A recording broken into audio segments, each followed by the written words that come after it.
The Wyoming wind carried screams across the dusty prairie as Maribel Quinn collapsed to her knees, clutching 5-year-old Hazel against her chest. Two men loomed over them, legal papers in hand and cruelty in their eyes. "The debt's due, Mrs. Quinn. The girl comes with us." Tears streamed down Maribel's face as rough hands reached for her daughter. Then hoofbeats thundered through the yard. A lone cowboy appeared at the lane's end, his shadow falling between mother and child and the men who would tear them apart. Before we begin this journey through the wild heart of 1880s Wyoming, I invite you to stay with us until the very end of this tale of courage, sacrifice, and redemption. And please, drop a comment telling us what city you're watching from. I love seeing how far these stories travel across this great land of ours. Now, let's step back in time together. The morning had started like any other in the hard-scrabble territory of southeastern Wyoming, where the land stretched endless and unforgiving beneath a sky so vast it could swallow a person's hopes whole. Maribel Quinn had risen before dawn, as she did every day since her husband Thomas passed 6 months prior, leaving her with a 5-year-old daughter, a failing ranch, and debts that multiplied like rabbits in spring. She'd lit the stove with hands that trembled from exhaustion, not cold, and put on coffee that was more chicory than bean. The cabin, if you could call it that, consisted of 3 rooms held together by hope and determination. The roof leaked in 2 places, the door hung crooked on its hinges, and the windows were covered with oiled paper because they couldn't afford glass. But it was theirs. Or at least it had been before Thomas took out that loan from Cyrus Blackwell. "Mama?" Hazel's small voice drifted from the bedroom they shared. "Is it morning time?" "Yes, sweet pea. Come get your breakfast." The little girl appeared in the doorway, her corn silk hair tangled from sleep, wearing a nightgown that Maribel had sewn from flour sacks. Despite their poverty, despite everything they'd lost, Hazel still smiled like sunshine breaking through storm clouds. "Can we feed the chickens together today?" Hazel asked, climbing onto the rough-hewn bench at their table. "Of course we can." Maribel set down a bowl of cornmeal mush, their 3rd serving of it this week. "After breakfast, we'll gather the eggs too. Mrs. Henderson said she'd trade us some butter for a dozen." Hazel wrinkled her nose at the mush but didn't complain. She'd learned, too young, that complaining about food was a luxury they couldn't afford. Instead, she picked up her spoon and asked, "Mama, when is Papa coming home?" The question hit Maribel like a fist to the stomach, same as it did every time. She'd explained death to her daughter a dozen different ways, but Hazel's young mind couldn't quite grasp that her father, who used to swing her in circles until she squealed with laughter, who carved her wooden animals and told her stories about brave knights and beautiful princesses, was never coming back. "Remember, sweet pea, Papa's in heaven now, watching over us." "But when will he visit?" Maribel's throat tightened. "He visits us every day, honey. You just can't see him, but he's here, in the wind and the sunshine, in every good thing that happens to us." It was a pretty lie, the kind mothers told to spare their children from the harsh truth of the world. The real truth was uglier. Thomas Quinn had died trying to make enough money to pay back Cyrus Blackwell, working himself into an early grave in the silver mines up near South Pass City. He'd collapsed in a tunnel, they said, his heart giving out from the strain and the bad air. He was 31 years old. And the debt? The debt survived him just fine. After breakfast, Maribel and Hazel went outside to tend to what remained of their livestock, 3 chickens and an old milk cow named Bessie, who barely produced enough for their own needs, let alone to sell. The morning sun painted the prairie in shades of gold and amber, and for a moment, Maribel allowed herself to breathe, to simply exist in this moment with her daughter. "Mama, look!" Hazel pointed to the eastern horizon. "Someone's coming!" Maribel's heart seized in her chest. Visitors were rare out here, 15 miles from the nearest town of Bitter Creek, and in her experience, visitors usually brought trouble. She shaded her eyes against the sun and made out 2 figures in a wagon, moving steadily toward their property. "Hazel, go inside." "But Mama—" "Now, sweet pea, please." Something in her mother's voice made Hazel obey without further question. The little girl scurried into the cabin, her bare feet kicking up dust. Maribel waited in the yard, her hands twisted in her apron as the wagon drew closer. When it finally pulled to a stop 20 feet from where she stood, Maribel recognized the 2 men immediately. Her stomach dropped like a stone into dark water. The first man, tall and lean, with a face like weathered leather, was named Coleman Briggs. He worked as an enforcer for Cyrus Blackwell, collecting debts and making sure people paid up, one way or another. The second man was younger, maybe 25, with cold eyes and a cruel smile that made Maribel's skin crawl. His name was Wade Jessup, and he'd earned a reputation in Bitter Creek for enjoying his work a little too much. "Mrs. Quinn," Coleman said, touching the brim of his hat in a mockery of politeness. "Lovely morning, isn't it?" "What do you want?" Maribel kept her voice steady, though her insides churned with fear. "Now, that's no way to greet visitors." Wade climbed down from the wagon, his boots hitting the ground with deliberate heaviness. "We rode all the way out here to have a conversation with you." "I have nothing to say to you. I've been making payments." "Those payments?" Coleman interrupted, pulling a ledger from inside his coat. "Let's see, $20 a month on a debt of $800, plus interest compounding at 15%. Mrs. Quinn, at this rate, you'll be paying us until your granddaughter has grandchildren of her own." "That's not fair. The original loan was only $300. "Interest isn't about fair, ma'am. It's about business." Coleman snapped the ledger shut. "And Mr. Blackwell's patience has run out. He wants the debt settled. Today." Maribel felt the world tilt beneath her feet. "I don't have $800. You know I don't. Nobody out here has that kind of money." "Well, now that's where we have a solution." Wade stepped closer, and Maribel retreated instinctively. "Mr. Blackwell's willing to forgive the entire debt in exchange for collateral." "Collateral? I don't have anything left. Thomas sold everything before he died. The land isn't even worth half what we owe." "We're not interested in the land, Mrs. Quinn." Coleman's voice dropped lower, colder. "We're interested in the girl." For a moment, Maribel couldn't process what she'd heard. The words didn't make sense, couldn't make sense. "What?" "Your daughter, Hazel, isn't it?" Wade pulled out a document from his pocket. "Indentured servitude, perfectly legal in the territory. She'll work for Mr. Blackwell until she's 18. Domestic service, mostly. He runs a respectable household in Cheyenne. She'll be fed, clothed, educated even. Better life than she'd have out here, starving on this dust patch you call a ranch." "No."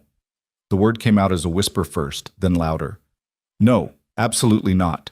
"I'm afraid it's not up to you, ma'am." Coleman held up the papers. "Your husband signed these documents 3 weeks before he died. It's a contingency clause. If the debt cannot be repaid, the borrower agrees to provide labor as compensation. Since your husband is deceased, the obligation falls to his dependent children." That's slavery. You can't just take a child." "It's not slavery, Mrs. Quinn. It's contract law." Wade's smile widened. "And unless you can produce $800 in the next 10 minutes, we'll be taking the girl with us today." Maribel's vision blurred with tears. "Please, please, I'm begging you. Take the land, take the animals, take everything I own, but don't take my daughter. She's all I have left." "The land's worthless. The animals couldn't fetch $20 at auction, and everything you own wouldn't cover the interest alone." Coleman folded his arms across his chest. "Now, are you going to fetch the girl, or do we need to do it ourselves?" "No, you can't. I won't let you." Maribel turned and ran toward the cabin, but Wade was faster. He caught her arm and yanked her back so hard she stumbled and fell to her knees in the dirt. Pain shot through her joints, but she barely felt it over the terror flooding her system. "Mama!" Hazel's voice pierced the air. The little girl had appeared in the doorway, her face pale with fear. "Hazel, run! Run to the Henderson place!" Maribel screamed, trying to pull free from Wade's grip, but he held her firmly, his fingers digging into her arm hard enough to leave bruises. "There's nowhere to run, little girl," Coleman called out, walking toward the cabin with long, measured strides. "This doesn't have to be difficult. You're going on an adventure to the big city. Won't that be exciting?" "Mama!" Hazel's scream tore through Maribel's heart. The little girl stood frozen in the doorway, torn between obedience to her mother's command and the instinct to run to her. "Let me go! Let me go!" Maribel clawed at Wade's hand, but he just laughed. "You're making this harder than it needs to be, Mrs. Quinn." He dragged her across the dirt yard as she struggled. "The girl's going either way. You can let her go with dignity, or you can watch us take her by force. Your choice." Coleman reached the cabin porch. Hazel backed into the doorway, tears streaming down her small face. "I want my mama!" "Come here, girl." Coleman's voice was firm but not unkind, the tone of a man who'd done this before and knew that gentleness made the process easier. "Nobody's going to hurt you. We're just taking you to a new home." "No!" Hazel darted into the cabin, and Coleman followed without hesitation. Maribel heard furniture crashing, heard her daughter's terrified screams, and something inside her shattered. She stopped trying to pull away from Wade and instead lunged forward, using his grip on her arm as leverage. The unexpected movement caught him off balance, and he stumbled. It was enough. Maribel wrenched free and ran toward the cabin, her only thought to reach her child, to shield her daughter with her own body if that's what it took. She made it halfway to the door before Wade tackled her from behind. They hit the ground hard, dust billowing around them. Maribel couldn't breathe, couldn't think, could only hear Hazel screaming, "Mama! Mama! Mama!" from inside the cabin. "Stay down!" Wade pinned her arms behind her back, his knee pressed into her spine. "You're only making this worse for yourself and the girl." "Please," Maribel sobbed into the dirt. "Please don't take her. She's just a baby. Please, I'll do anything. Anything. I'll work for Blackwell myself. I'll sign any contract you want. Just let her stay with me. Please, God, please." Coleman emerged from the cabin carrying Hazel, who kicked and screamed and fought with every ounce of strength in her small body. The sight broke something fundamental in Maribel. She heard a sound escape her own throat, a wail of pure anguish that seemed to come from somewhere deep and primal. "Mama, Mama, help me! I want to stay with you, Mama!" Hazel's small hands reached desperately toward her mother, fingers grasping at empty air. "Let me up," Maribel begged Wade. "Let me say goodbye to her at least. Please. You must have a mother somewhere. You must understand, please." Wade hesitated, then looked at Coleman, who gave a curt nod. "Let her up. Give them a minute. The girl will be easier to handle if she thinks she's going willingly." Wade released Maribel and hauled her to her feet. She stumbled toward Coleman, her whole body shaking, and he set Hazel down but kept a firm hand on the child's shoulder. Maribel dropped to her knees and pulled her daughter into her arms. Holding her so tightly, Hazel let out a small gasp. "Listen to me, Sweet Pea. Listen carefully. Mama loves you more than anything in this world, more than the sky and the stars and everything in between." "I don't want to go. I want to stay with you." Hazel buried her face in her mother's neck, her small body convulsing with sobs. "I know, baby. I know, but sometimes we have to do things we don't want to do." Maribel pulled back just enough to look into her daughter's tear-filled eyes. "I need you to be brave for me. Can you be brave?" "I don't want to be brave. I want to stay here." "Mrs. Quinn," Coleman's voice held a note of warning. "Time's up." "One more minute," Maribel pleaded, looking up at him. "One more minute with my daughter. I'm begging you." Coleman's jaw tightened, but he nodded. "1 minute. Then we're leaving." Maribel turned back to Hazel, smoothing her daughter's hair with trembling hands. "Remember the stories Papa used to tell you about the princess who was taken far away but never forgot her home?" Hazel nodded, hiccuping through her tears. "That's going to be you, Sweet Pea. You're going to be so brave, and no matter where you go or how far away you are, I'll always love you. And one day," her voice broke, but she forced herself to continue, "one day I'll find a way to bring you home. I promise. Do you believe me?" Yes, Mama. Good girl. Such a good, brave girl." Maribel kissed her daughter's forehead, her cheeks, her small hands, trying to memorize every detail of this child she'd carried and birthed and loved more than her own life. "Remember, Papa's watching over you from heaven, and I'm here thinking about you every single second of every single day." "Mrs. Quinn." Coleman's hand closed around Hazel's shoulder again. "It's time." "No, wait!" But Coleman was already lifting Hazel, and the little girl's screams started again, even louder than before. "Mama! No! I want my mama!" Maribel lunged forward, but Wade caught her and held her back. She fought against him with everything she had, screaming her daughter's name, reaching for her, trying desperately to get to her child. Coleman carried Hazel to the wagon and set her in the back, where he quickly secured her with a rope, not tight enough to hurt, but enough to keep her from jumping out. The little girl's screams pierced the morning air, raw and desperate. "No, please, God, no!" Maribel collapsed against Wade, all her strength gone. "Please don't take her. Take me instead. Take me!" Wade released her, and she fell to her hands and knees in the dirt, watching through tear-blurred vision as Coleman climbed onto the wagon seat. Wade joined him, taking up the reins. "Mama! Mama! Don't let them take me!" Hazel's voice was already growing hoarse from screaming. Maribel tried to stand to run after the wagon, but her legs wouldn't hold her. She crawled forward instead, dirt embedding in her palms and knees. "Hazel, baby, Mama loves you. Remember, I love you." The wagon started moving, wheels crunching over the hard-packed earth of the yard. Hazel's small face appeared over the back edge, streaked with tears and dirt, her mouth open in another scream that seemed to tear the very sky apart. "Come back, please come back, don't take my baby." Maribel's voice cracked and broke, but she kept screaming. "Hazel! Hazel!" The wagon picked up speed, heading down the long lane that led to the main road. Maribel got to her feet somehow and ran after it, her nightdress tangling around her legs, her bare feet pounding against the ground. But the horses were fresh and strong, and she was exhausted and weak from months of grief and hunger. The distance between them grew, 20 feet, 30 feet, 50 feet. "Hazel!" She could still see her daughter's small form in the back of the wagon, could still hear her screams, though they were growing fainter now with distance. "Please, please, God, please!" Maribel's legs gave out again, and she fell hard, her hands scraping against rocks and sagebrush. "Don't take my child! Don't take her! Hazel!" The wagon was 100 yards away now, maybe more, kicking up a cloud of dust in its wake. Maribel pushed herself up one more time, took 3 more staggering steps, and fell again. This time she didn't try to get up. She just lay there in the dirt, sobbing so hard she couldn't breathe, watching the wagon carry away the only thing in this world she loved. "Hazel," she whispered, the word barely audible. "My baby. My sweet baby." The wagon reached the end of the lane and turned onto the main road. In seconds it would be out of sight, disappearing over the low rise that marked her property line. Hazel would be gone. Really, truly gone.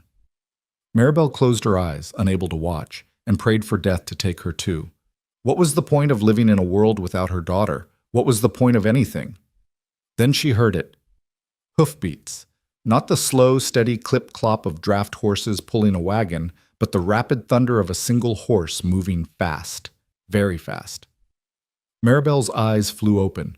She pushed herself up on her elbows, squinting through tear-swollen eyes and settling dust, trying to see. A rider appeared at the end of her lane, coming from the opposite direction of the wagon.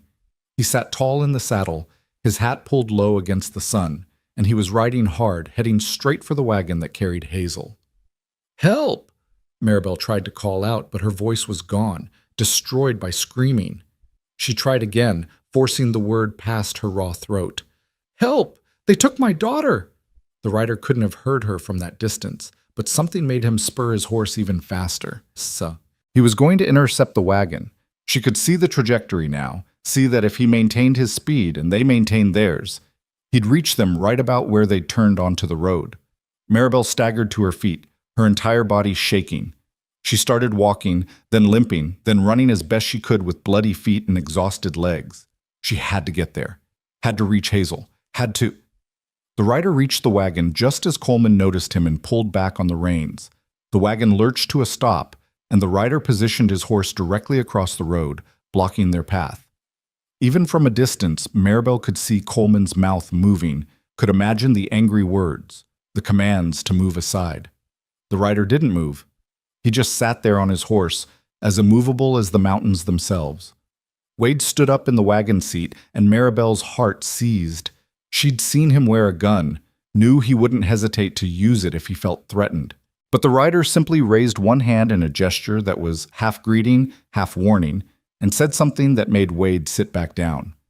Maribel ran harder, ignoring the pain in her feet, ignoring the burning in her lungs. She was close enough now to see details. The rider was young, maybe 30, with broad shoulders and the weathered look of a man who spent his life outdoors. His horse was a beautiful roan mare, well cared for and alert. But what struck her most was the way he sat, relaxed but ready, calm but commanding. This was a man who'd been in difficult situations before and knew how to handle himself. "Move aside, cowboy," Coleman's voice carried across the distance. This doesn't concern you. That little girl screaming her lungs out in your wagon says different. The rider's voice was deep and steady, with the accent of someone raised in these parts. Seems to me you've got a problem. The only problem here is you blocking the road. This is a legal matter. Legal matter? The rider leaned forward slightly in his saddle. Funny kind of legal matter that involves tying up a 5-year-old child and making her mother scream like someone's killing her. Maribel was close enough now to hear everything, close enough to see Hazel in the back of the wagon, still tied but staring at the stranger with wide, hopeful eyes. We have documentation, Wade said, pulling out the papers. Signed and witnessed. The girl's father agreed to indentured servitude as collateral for a debt. It's all legal. Let me see those papers. Like hell. Let me see them, the rider repeated, and this time there was steel beneath the calm. Or I'll assume you're lying, and we'll have a different kind of conversation. Coleman muttered something under his breath but handed over the documents. The rider read them carefully, his expression never changing. These papers, he finally said, say the borrower agrees to provide labor. Thomas Quinn. That's the girl's father? Was her father. He's dead. So how does a dead man's obligation transfer to his child? That's not what this contract says. It says the borrower, not the borrower's dependents. Wade and Coleman exchanged a glance. Well, that's implied. Implied. The writer handed the papers back. Mister, I'm not a lawyer, but I know bullshit when I smell it. This contract doesn't give you any legal claim to that child. The debt is real, Coleman insisted. $800 plus interest. And if Mrs. Quinn can't pay, then you take her land, her animals, whatever she's got, but you don't take a child. Not on my watch. Maribel finally reached them, gasping for breath. She wanted to speak, to thank this stranger, to beg him to save her daughter, but her throat was too raw and her lungs too empty. The writer glanced at her, and something in his expression softened. Ma'am, this your daughter? She nodded frantically, tears streaming down her face again. What's your name, ma'am? Maribel, she managed to croak. Maribel Quinn. Mrs. Quinn, do you owe these men money? Yes. My husband, he took a loan before he died. $300. But they say with interest it's $800 now, and I can't pay. I don't have that much, but they can't take Hazel. They can't. All right, ma'am. Just breathe. He looked back at Coleman and Wade. Here's what's going to happen. You're going to untie that little girl and give her back to her mother. Then you're going to leave this property and not come back. The hell we are.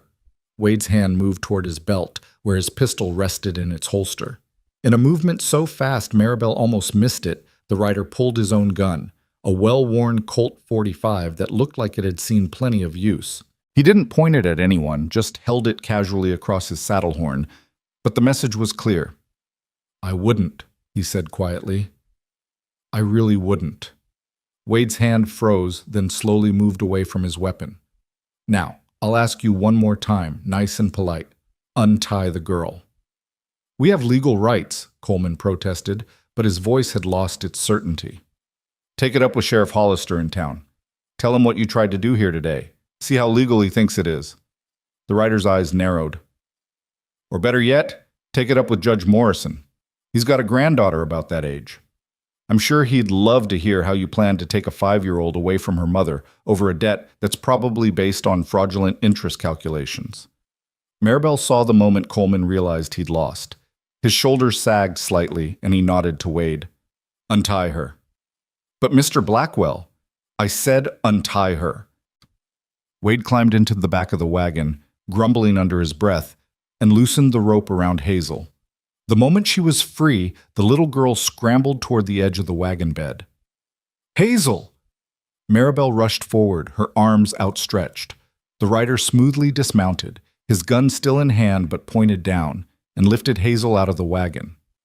He set her gently on the ground, and she flew into her mother's arms like a bird finally released from a cage. Mama, Mama, I was so scared. Hazel clung to her mother, her small body trembling. I know, sweet pea, I know. It's okay now. You're safe. Mama's got you. Maribel sank to the ground, holding her daughter, rocking her back and forth. "You're safe, baby. You're safe." The rider kept his attention on Coleman and Wade. "Get out of here and don't come back." "This isn't over," Coleman said, gathering the reins. "Mr. Blackwell doesn't like being crossed." "Then maybe Mr. Blackwell should stop trying to kidnap children." The rider's voice was flat, final. "Go on. Get." The wagon pulled away, heading back toward Bitter Creek. The rider watched until it disappeared over the rise, then finally holstered his gun and turned to Maribel and Hazel. "Are you hurt, ma'am? Either of you?" Maribel looked up at him through tear-filled eyes. He was younger than she'd first thought, probably not much past 30, with dark hair that needed cutting and eyes the color of winter sky. His face was sun-weathered and strong, with the kind of quiet strength that came from facing hard things and surviving them. "My feet," she managed to say. "I ran after them, fell a few times." He knelt down, keeping a respectful distance, and examined her feet. They were bloody and torn, embedded with small rocks and thorns. "These need tending. Can you walk?" I don't know." Without asking permission, he scooped her up in his arms, Hazel still clinging to her, and started walking toward the cabin. His strength was effortless, his movement sure and steady. "What's your name?" Maribel asked, her voice barely above a whisper. "Sawyer," he said. "Sawyer Drummond." "Thank you, Mr. Drummond. Thank you for saving my daughter. I thought they were going to take her and I'd never see her again, and I couldn't stop them. I tried, but I couldn't." "Easy, ma'am. You don't need to thank me. Any decent person would have done the same." But Maribel knew that wasn't true. Plenty of people would have ridden past, not wanting to get involved. Plenty of people would have seen a poor widow and her child and decided it wasn't their problem. Sawyer Drummond had stopped. He'd stood between them and danger. He'd saved Hazel when Maribel couldn't. And as he carried them toward the cabin, Hazel peeking at him shyly from her mother's arms, Maribel felt something she hadn't felt in 6 long months. Hope. Sawyer carried them across the threshold and set Maribel gently on the rough wooden bench by the table. Hazel refused to let go of her mother's neck, her small fingers locked together like a chain that couldn't be broken. The cowboy didn't try to separate them. Instead, he moved quietly through the cabin, taking in the sparse furnishings, the patched walls, the desperate poverty that hung in the air like smoke. "You got any clean water?" he asked, his voice low and careful, the way a man might speak around a spooked horse. "There's a bucket by the stove," Maribel managed. Her throat still burned from screaming, and every word felt like swallowing broken glass. "Should be clean. I fetched it this morning." Sawyer found the bucket and a rag that had seen better days, but was at least relatively clean. He pulled the other bench closer to where Maribel sat and knelt down in front of her. "I need to clean those feet, ma'am. It's going to hurt some." "I don't care." And she didn't. Physical pain was nothing compared to what she'd felt watching that wagon carry Hazel away. "Do what you need to do." He worked with surprising gentleness for a man with such large, calloused hands. The water was cold, and Maribel hissed when it first touched her torn skin, but Sawyer's touch remained steady and careful. He cleaned away the blood and dirt, removed the embedded rocks and thorns with infinite patience, and never once complained about the task. Hazel watched him with wide eyes, her thumb in her mouth, a habit she'd abandoned months ago, but had apparently returned to in her fear.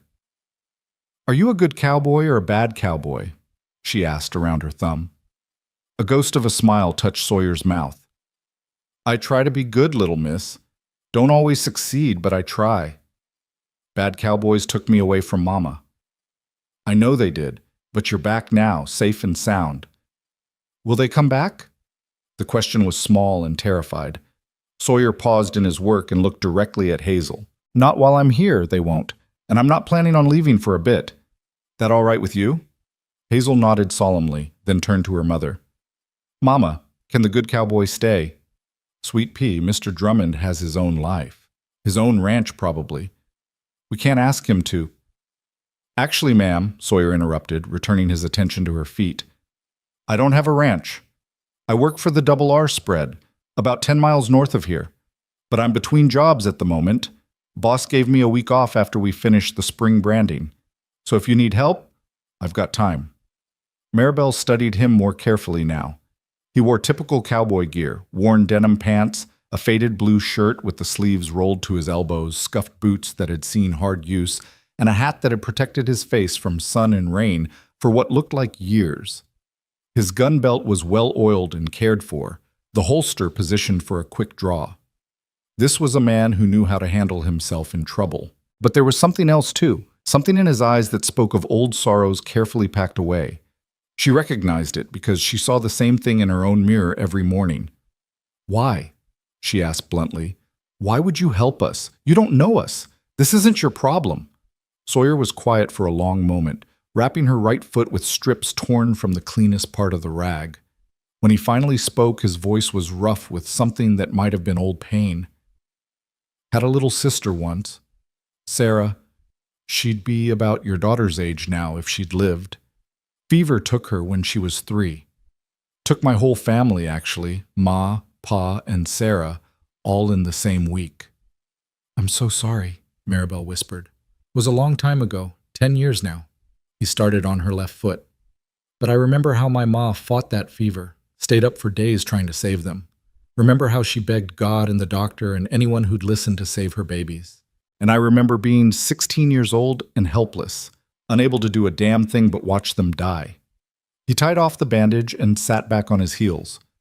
"So when I see a woman fighting for her child, doing everything she can against people bigger and stronger and meaner than her, I figure I can help. I figure maybe that's why I rode down this particular road on this particular morning. Maybe my sister's watching from heaven and sent me here. Or maybe it's just chance. Either way, I'm here, and I'm not leaving until I know you and your daughter are safe." Hazel had been listening intently. She removed her thumb from her mouth and asked, "Is your sister an angel now?" "I expect she is, little miss. My papa's an angel too. Mama says he watches over us." "Then I imagine he's mighty relieved I came along when I did." Sawyer stood and carried the bucket outside to empty it. Through the open door, Maribel could see him examining the property, the sagging fence, the lean-to that served as a barn, the chicken coop that listed dangerously to one side. When he came back in, his expression was carefully neutral. "Ma'am, I don't mean to be rude, but are those 3 chickens and that old cow all the livestock you've got?" Maribel felt her cheeks burn with shame. "We had more. 12 chickens, 3 cows, 2 pigs, and a decent horse. Thomas sold most of them to make payments on the loan. Then after he died, I had to sell the rest just to buy food. Kept Bessie because we need the milk, and the chickens because they give us eggs to trade." "What about crops? You got any fields planted?" "Thomas plowed 2 acres before he went to the mines. I tried to plant it myself, but I didn't know what I was doing, and the seeds didn't take. Lost the whole crop." Her voice cracked. "I'm not a rancher, Mr. Drummond. I'm just a woman trying to keep my daughter alive, and I'm failing at even that." "You're not failing." The conviction in his voice made her look up. "You're surviving against odds that would have broken most people. That takes strength, Mrs. Quinn. Real strength." "Strength?" A bitter laugh escaped her. "I couldn't even stop 2 men from taking my daughter. I fell in the dirt like a helpless child while they—" She broke off, unable to finish the sentence. "You fought them. I saw the bruises on your arms, saw how torn up your feet are from chasing that wagon. You didn't give up, didn't stop fighting even when they had every advantage.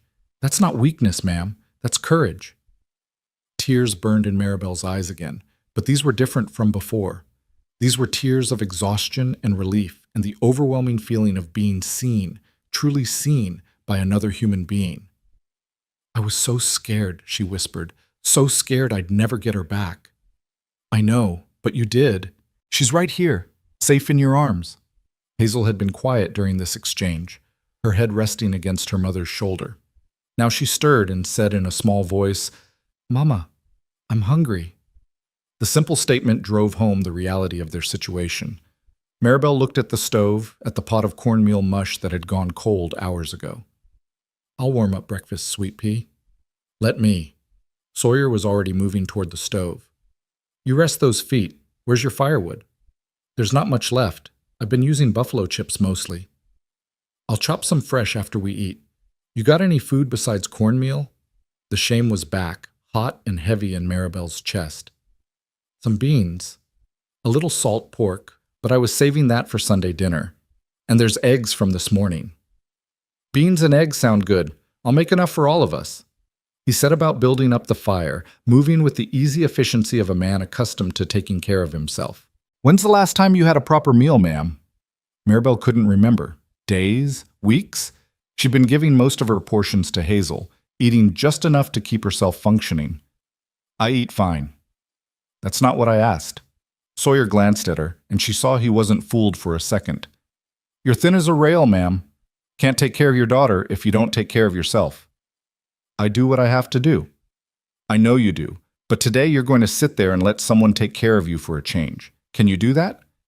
There was something in his tone, not pity exactly, but compassion mixed with a firmness that said arguing would be pointless. Maribel found herself nodding, too exhausted to protest. While Sawyer cooked, Hazel gradually relaxed her death grip on her mother's neck. She watched the cowboy with the intensity of a child trying to decide if this new person could be trusted. What's your horse's name? She finally asked. Rosie, Sawyer replied, stirring the beans. She's a good girl, been with me for 5 years now. Can I pet her? After breakfast, if your mama says it's all right. She's gentle as a kitten, won't hurt you. Mama, can I? Maribel brushed Hazel's tangled hair back from her face. We'll see, Sweet Pea. Mr. Drummond might need to head home after he eats. I told you, ma'am. I'm not leaving just yet. He cracked 3 eggs into a pan. Those men know where you live, know you're here alone with a child. They might decide to come back with more help, or they might send word to this Blackwell fellow, and he might come himself. Either way, I figure you could use someone around for a few days, at least until we can get the sheriff out here. The sheriff? Maribel's stomach tightened. Mr. Drummond, I can't involve the law. If they investigate the debt, if they look at the loan papers, they might decide Coleman and Wade were right. They might take Hazel legally this time, and I won't be able to stop them. Ma'am, you don't understand. The law hasn't been kind to people like me. Poor people. People who can't afford lawyers or court fees. The judge in Bitter Creek, he's friends with Cyrus Blackwell. Everyone knows it. If this goes to court, I'll lose. I'll lose everything. Sawyer was quiet, dishing up plates of beans and eggs. He set one in front of Hazel, another in front of Maribel, and kept the third for himself. Eat first. We'll figure out the rest after. The food smelled better than anything Maribel had eaten in months. She picked up a fork with trembling hands and took a bite. The beans were perfectly seasoned. He'd found her meager supply of salt and pepper and used them sparingly but well. The eggs were cooked through but still tender. It was simple fare, but to her starving body, it tasted like a feast. Hazel ate with the single-minded focus of a hungry child, scooping food into her mouth so fast Maribel had to remind her to chew. Slow down, Sweet Pea, it's not going anywhere. But it's so good, Mama. Sawyer smiled at that, a real smile that transformed his serious face into something almost boyish. Glad you like it, little miss. There's more if you want it. They ate in silence for a while. The only sounds, the scrape of forks on tin plates, and the crackle of the fire. Maribel found herself studying Sawyer when he wasn't looking. He was probably 30 or 31, not much older than her own 27 years. His hands were scarred from hard work, his face lined by sun and wind, but there was something fundamentally decent in his bearing. He reminded her a little of Thomas in the early days, before the debt and the fear had worn him down to nothing. Mr. Drummond, she said finally, I can't pay you. For the food, for your help, for any of it. I have nothing. I didn't ask for payment. I know, but it doesn't seem right. You've done so much already. Mrs. Quinn, let me ask you something. If you saw a man drowning in a river, would you jump in to save him? Of course I would. Would you expect him to pay you after? No, but that's different. It's not different at all. You help people because it's the right thing to do, not because you expect something in return. He finished his beans and set his plate aside. Now, I meant what I said about staying around for a few days, but I won't do it if it makes you uncomfortable. If you want me to leave after I chop that firewood, just say the word. Maribel looked at Hazel, who had finished her breakfast and was watching Sawyer with open curiosity. She thought about the terror she'd felt this morning, the absolute helplessness. She thought about Coleman and Wade coming back, maybe with more men, maybe with legal papers that were actually enforceable this time. And she thought about this quiet cowboy who'd stepped between her daughter and danger without hesitation. "Stay," she heard herself say. "Please. At least for tonight. I don't think I can face another night alone, wondering if they'll come back." Something shifted in Sawyer's expression, a softening around his eyes. "All right then. I'll bed down in the lean-to with Rosie, if that's acceptable." "You can't sleep in there. It's falling apart and full of spiders. I've slept in worse places, ma'am. Besides, I'll be close enough to hear if there's any trouble." He stood and collected the plates. "Now, let me get started on that firewood. You rest those feet." But Maribel couldn't rest. As soon as Sawyer went outside, she found herself pacing, or trying to, though her bandaged feet made it difficult. Hazel followed her, staying close, her earlier terror still evident in the way she jumped at every sound. Through the window, Maribel watched Sawyer work. He found the old axe leaning against the cabin wall, Thomas's axe, with its blade dulled from disuse, and spent several minutes sharpening it on a whetstone he produced from his saddlebag. Then he set about chopping wood with steady, powerful strokes that spoke of years of practice. The pile grew quickly, far more wood than Maribel could have chopped in a week of trying. Her husband had handled all the heavy work, and after his death, she'd struggled with tasks that required strength she simply didn't have. She'd learned to make do with less heat, less hot water, less of everything, rather than admit she couldn't manage. But watching Sawyer work, she realized how much she'd been drowning, how close she'd come to going under completely. "Mama?" Hazel tugged on her skirt. "Can I go see Rosie now?" Maribel hesitated, then nodded. "All right, but stay where I can see you." They went outside together, Maribel leaning on her daughter for balance. Sawyer had tied Rosie to the fence post, and the horse stood patiently, her ears flicking at flies. She was a beautiful animal, well-muscled and healthy, with a coat that gleamed even through the dust of travel.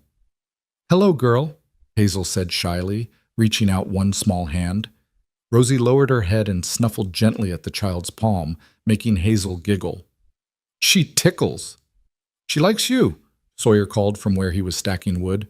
"Not all horses take to children so quick." "She's so pretty." Hazel stroked Rosie's nose with reverent care. "Mama, can we have a horse like this someday?" "Maybe, sweet pea, someday." But even as she said it, Maribel knew it was another pretty lie. There would be no someday, not for people like them. They'd be lucky to keep the 3 chickens and old Bessie. A horse like Rosie was as far out of reach as the moon. Sawyer must have heard the defeat in her voice because he paused his work and looked at her. "Mrs. Quinn, we need to talk about your situation. Really talk about it." "I know." She did know.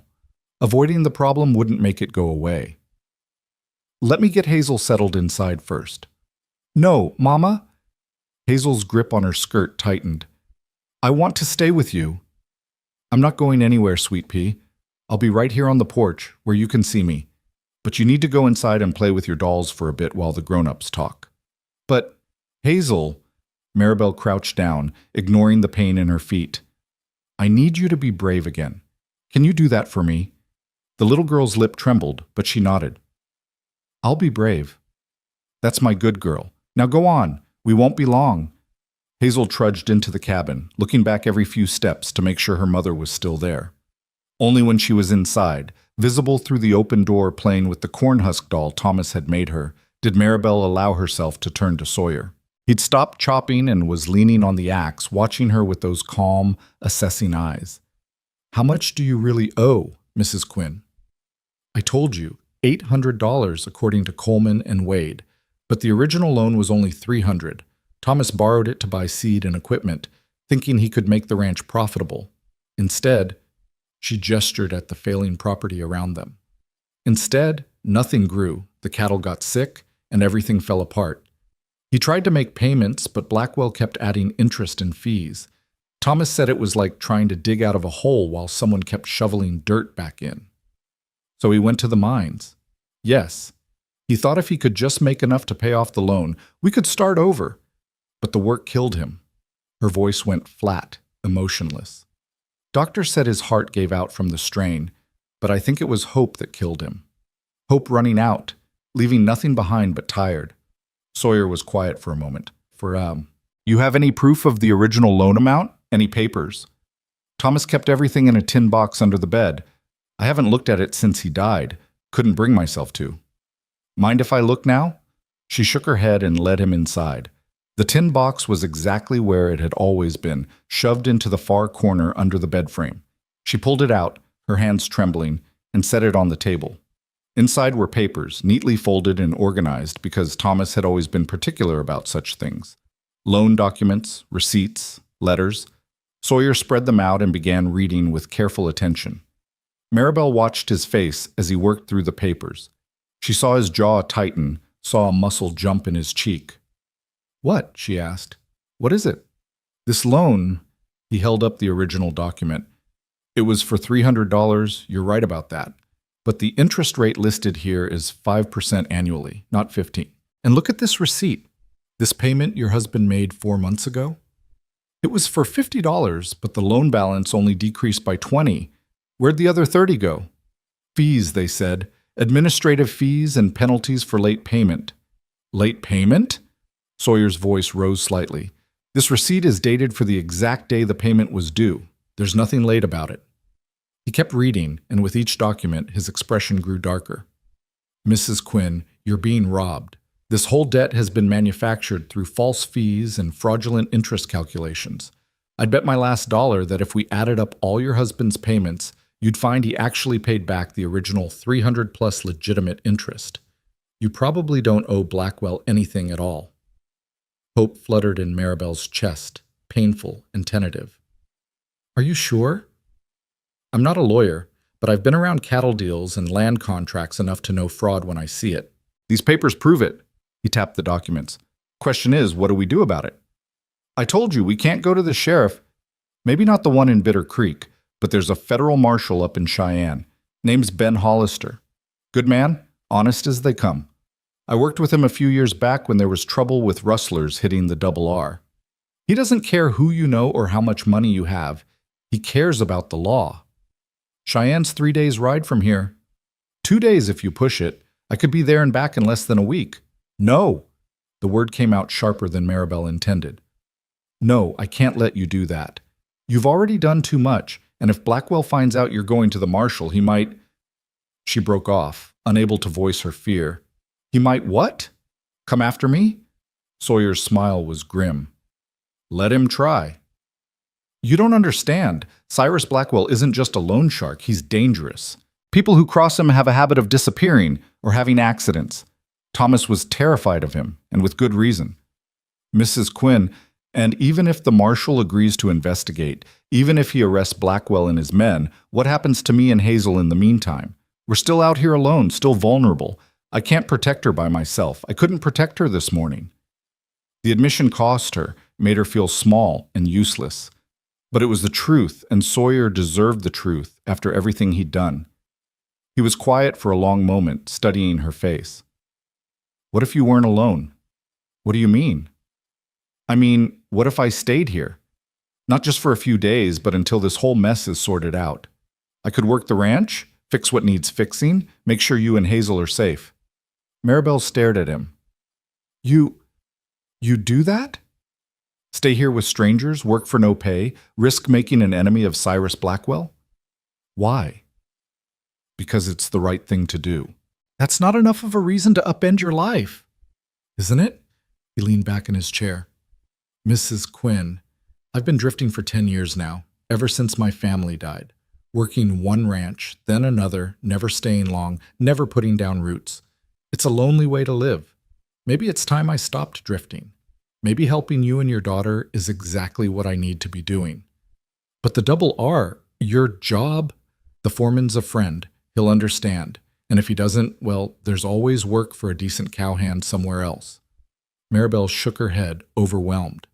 "I can't ask you to do this." "You're not asking, I'm offering. But why?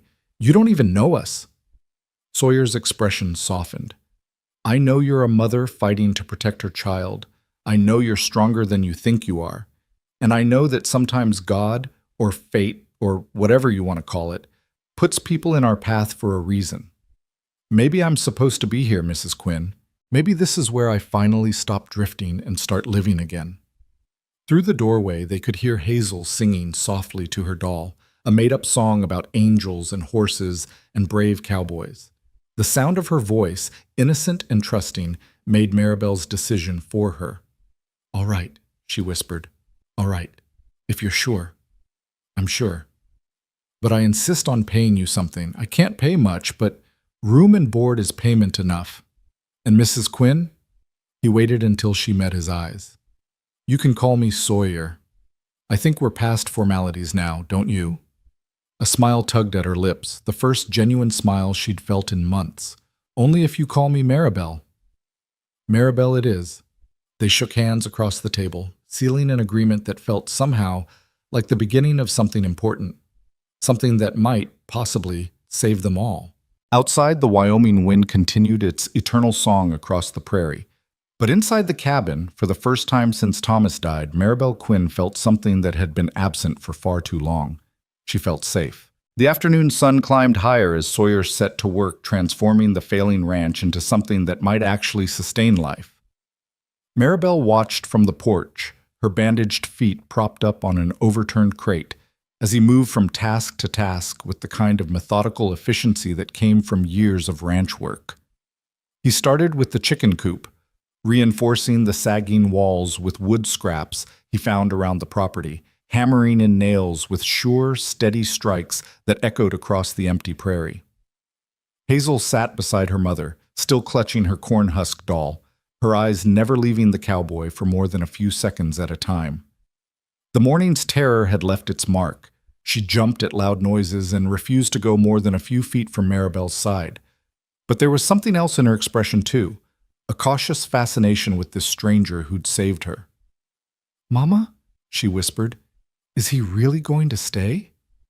"For a while, sweet pea, until we're safe." "Will those bad men come back?" Maribel pulled her daughter closer, breathing in the familiar scent of her hair. "Not if Sawyer's here, and even if they try, we won't be alone this time." "I like him," Hazel announced with the simple certainty of childhood. "He has kind eyes." She was right, Maribel realized. Despite the hardness that years of solitary living had etched into Sawyer's features, his eyes held genuine warmth. They were the eyes of a man who'd suffered loss but hadn't let it turn him cruel. By the time the sun reached its zenith, Sawyer had not only fixed the chicken coop, but also patched 3 holes in the lean-to's roof and begun work on the sagging fence that surrounded what remained of the property. He worked without complaint, pausing only to water Rosie and accept the tin cup of well water that Maribel insisted on bringing him. "You should rest," she told him, noting the sweat staining his shirt. "You've been at it for hours. Still got daylight." He wiped his forehead with his sleeve. "Want to get as much done as possible before dark. Once word spreads that I'm here, Blackwell might decide to make a move. Rather be ready for him." The casual mention of danger made Maribel's stomach clench. "You really think he'll come? Man like that? Man who's built his business on intimidating people who can't fight back?" Sawyer's jaw tightened. "Yeah, I think he'll come. Question is when, not if. Maybe I should just pay him. Find some way to get the money." "With what? You going to sell that cow and those 3 chickens? That wouldn't cover 1/10 of what he claims you owe." He shook his head firmly. "No, Maribel. Running from bullies just encourages them. Sometimes you have to stand and fight." "But what if someone gets hurt? What if Hazel—" "Nothing's going to happen to Hazel. Or to you." The conviction in his voice was absolute. "I give you my word on that." Before Maribel could respond, the sound of hoofbeats drifted across the prairie. Multiple horses, moving fast. Her heart jumped into her throat, and she was halfway to her feet before Sawyer's hand on her shoulder stopped her. "Easy," he said quietly. "Get Hazel inside. Don't come out unless I call for you." "Sawyer, go. Now." The steel beneath his calm tone brooked no argument. Maribel scooped up Hazel and hurried into the cabin, her injured feet screaming in protest. She positioned herself by the window where she could see out but remain hidden, holding her daughter tight against her chest. Sawyer stood in the center of the yard, relaxed but ready, his hand resting casually near his holstered gun. 3 riders appeared over the rise, and Maribel's breath caught when she recognized the lead horse. It was Sheriff Elias Tucker from Bitter Creek, a heavy-set man in his 50s with a badge pinned to his vest and a reputation for looking the other way when Cyrus Blackwell's name came up. Behind him rode 2 deputies, both young and eager-looking, the kind of men who enjoyed having authority over others. Tucker reined in his horse about 15 feet from Sawyer, his eyes sweeping the property with undisguised disdain. "You Drummond." "I am, and you're Sheriff Tucker, unless I miss my guess. Got a complaint filed against you. Assault, theft, and interfering with legal debt collection." Tucker pulled a paper from his coat pocket. "Says here you attacked 2 men this morning and stole property belonging to Mr. Cyrus Blackwell." Sawyer's expression didn't change. "That's an interesting version of events. Not accurate, but interesting." "You saying you didn't assault Coleman Briggs and Wade Jessup?" "I'm saying they tried to kidnap a 5-year-old child, and I stopped them. There's a difference." "Kidnap?" Tucker snorted. "They had legal papers. They had fraudulent papers claiming a dead man's debt could be transferred to his minor child. That's not legal anywhere in this territory, and you know it." Tucker's eyes narrowed. "You a lawyer, Drummond?" "Don't need to be a lawyer to know right from wrong, Sheriff.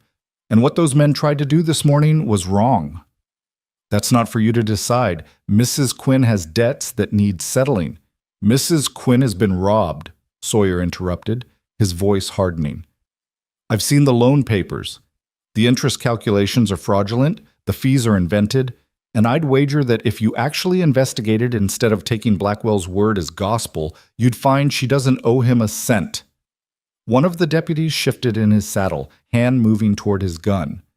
Sawyer noticed, and his own stance changed subtly, weight balanced, ready to move. Maribel felt her heart hammering so hard she thought it might break through her ribs. Tucker raised a hand, stopping his deputy. "That's a serious accusation you're making." "It's the truth. And if you're the kind of lawman who cares about truth, you'll take a look at those papers yourself instead of just doing Blackwell's dirty work for him." The sheriff's face flushed dark red. "Watch your mouth, cowboy. I could arrest you right now for obstruction." "On what grounds?" "I haven't broken any laws. I stopped 2 men from committing a crime, which last I checked is something citizens are encouraged to do." Sawyer crossed his arms. "But if you want to arrest me, go ahead and try. Just know that the moment you do, I'm sending word to Federal Marshal Ben Hollister in Cheyenne.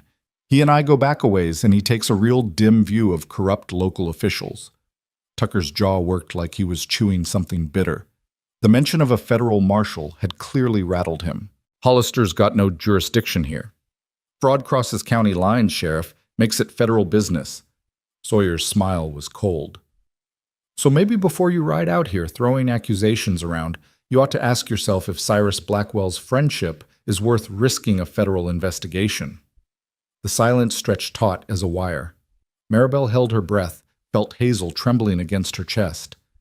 One of the deputies whispered something to Tucker, but the sheriff waved him off impatiently. Finally, Tucker leaned forward in his saddle. "You're playing a dangerous game, Drummond." "I'm not playing at all. I'm standing up for a widow and her child against men who'd prey on them. If that's dangerous, so be it." "Mrs. Quinn's debt is real. Then prove it. Bring me legitimate papers, accurate accounting, and we'll talk. But if you come back here with more of Blackwell's lies, you'll be doing it without a badge because I will contact Marshal Hollister." Sawyer took a step forward. "Now, unless you've got actual business here, I suggest you leave. Mrs. Quinn and her daughter have been through enough today." Tucker stared at him for a long moment, calculation clear in his eyes. He was weighing options, Maribel realized, weighing the value of Blackwell's money against the risk of federal scrutiny. "This isn't over," Tucker finally said, gathering his reins. "It is for today." The sheriff turned his horse and rode off, his deputies following. They didn't look back. Maribel watched until they disappeared over the rise, then stumbled out onto the porch on shaking legs. "Sawyer, it's all right." But his hand was still near his gun, his body still coiled tight. "They're gone. For now, but you heard him. This isn't over. They'll come back, and next time they might not come just to talk." Her voice rose, edging toward panic. "You threatened the sheriff, Sawyer. You can't threaten the sheriff and expect no consequences." I didn't threaten him. I gave him information and let him make his own choice. You as good as called him corrupt, because he is corrupt. Sawyer's voice rose to match hers, then softened when he saw Hazel peeking fearfully around her mother's skirts. He took a deep breath. Look, I know this is scary, but men like Tucker and Blackwell, they're counting on you being too afraid to stand up to them. That's how they maintain power. The moment you show them you're not afraid, the moment you prove you'll fight back, they start to think twice. But what if they don't think twice? What if they just come back with more men, more guns? Then we'll deal with it. His eyes held hers. Maribel, I meant what I said earlier. Nothing's going to happen to you or Hazel. Not while I'm here. You can't promise that. You're one man against... Against what? A loan shark and his hired thugs? A corrupt sheriff? He smiled grimly. I've faced worse odds. When? Long story. Not one for little ears. He glanced at Hazel. Point is, I'm not leaving and I'm not backing down. So you can either trust me or spend every minute worrying. Your choice. It wasn't really a choice at all. Maribel had been worrying for 6 months straight, ever since Thomas died, and it had gotten her nowhere except exhausted and desperate. Maybe, just maybe, it was time to let someone else carry the burden for a while. I trust you, she heard herself say. Something shifted in Sawyer's expression, a softening around the eyes that made him look younger. Good. Now, why don't you take Hazel inside and rest while I finish up out here? And tonight, I'm cooking dinner. No arguments. I can cook. Maribel. She closed her mouth. He was right. Her feet were throbbing, and the morning's terror had left her drained. All right. But tomorrow I'm helping. I won't be useless in my own home. Nobody said you were useless, but even the strongest people need help sometimes. He turned back to the fence, effectively ending the conversation. Inside, Maribel settled Hazel on the bed with her doll and tried to rest, but her mind wouldn't quiet. Every creak of the cabin, every distant sound sent her heart racing. She kept seeing Coleman's hands reaching for Hazel, kept hearing her daughter's screams, kept reliving those awful moments when she'd thought she'd lost everything that mattered. Mama? Hazel's small voice broke through her spiraling thoughts. Are you sad? No, sweet Pete, just tired. I'm tired too. Hazel crawled over and curled up against her mother's side. Can we take a nap? That sounds like a fine idea. They lay together in the afternoon quiet, Hazel's breathing gradually evening out as sleep claimed her. Maribel stayed awake, one arm wrapped protectively around her daughter, listening to Sawyer work outside. The rhythmic sound of hammer against nail became oddly soothing, a counterpoint to her racing thoughts. She must have dozed off despite herself, because the next thing she knew, shadows were lengthening across the cabin floor and the smell of cooking meat filled the air. Real meat. Not the thin salt pork she'd been rationing, but something rich and savory that made her stomach clench with sudden, desperate hunger. Hazel stirred beside her. Mama, something smells good.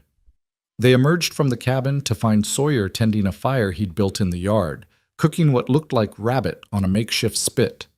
Beside him sat 2 freshly cleaned rabbits waiting their turn. You hunted, Maribel said, stating the obvious. Saw some cottontails out by the creek while I was working. Figured fresh meat would do you both good. He rotated the spit. This one's almost ready. The others we can save for tomorrow. I can't remember the last time we had rabbit. Hazel drifted closer, drawn by the smell. Papa used to hunt them, but then he got too busy with the ranch, and after he died, we didn't have traps. Well, you've got traps now. I'll set some tonight. Check them in the morning. Sawyer pulled the cooked rabbit off the fire and began carving it with his knife. Go on inside and wash up. Dinner's served. They ate at the rough table, the rabbit divided 3 ways, supplemented by the last of the cornmeal mush.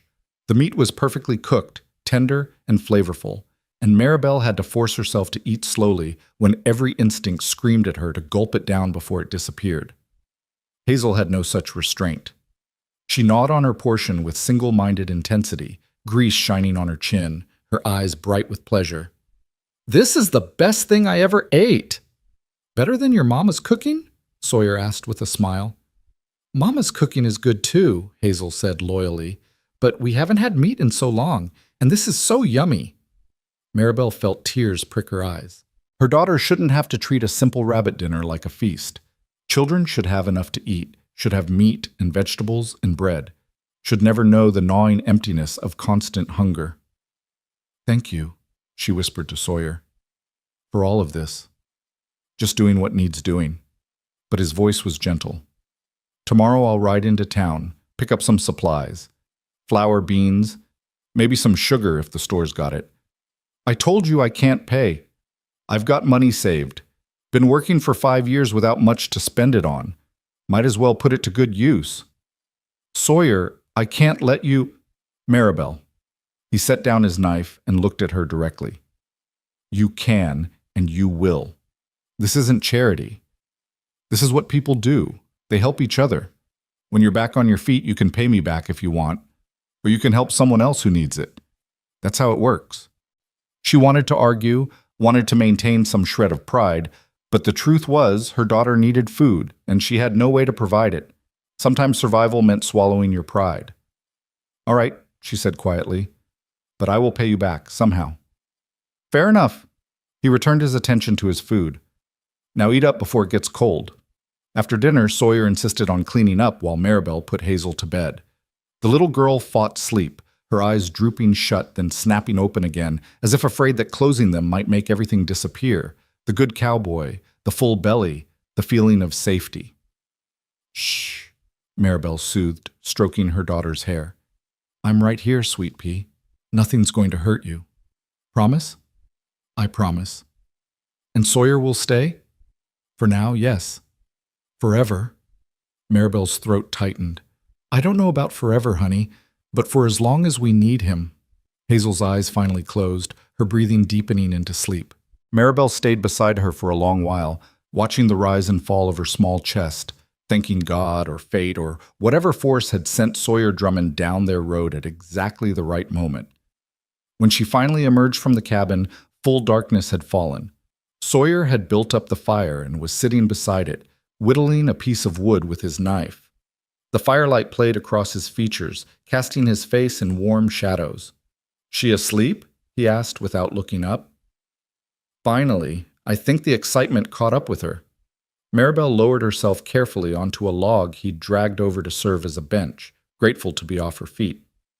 What are you making? Horse. He held up the partially carved figure. Figured Hazel might like it. Give her something to play with besides that corn-husk doll. The gesture touched her more than it should have. That's very kind of you. Had a lot of practice. Used to carve things for my sister Sarah, back before... He trailed off, his knife stilling. Before the fever, Maribel finished softly. Yeah, before that. He resumed carving. Sarah loved horses. Begged Pa every day to let her ride, even though she was barely big enough to reach the stirrup. Pa always said when she turned 4, he'd teach her proper, but she died 2 months before her 4th birthday. I'm sorry. Long time ago, like I said, but I still remember her face when I'd give her a new carving, lit up like sunrise. His smile was sad. Hazel reminds me of her. That same hopeful look, like the world hasn't beaten it out of her yet.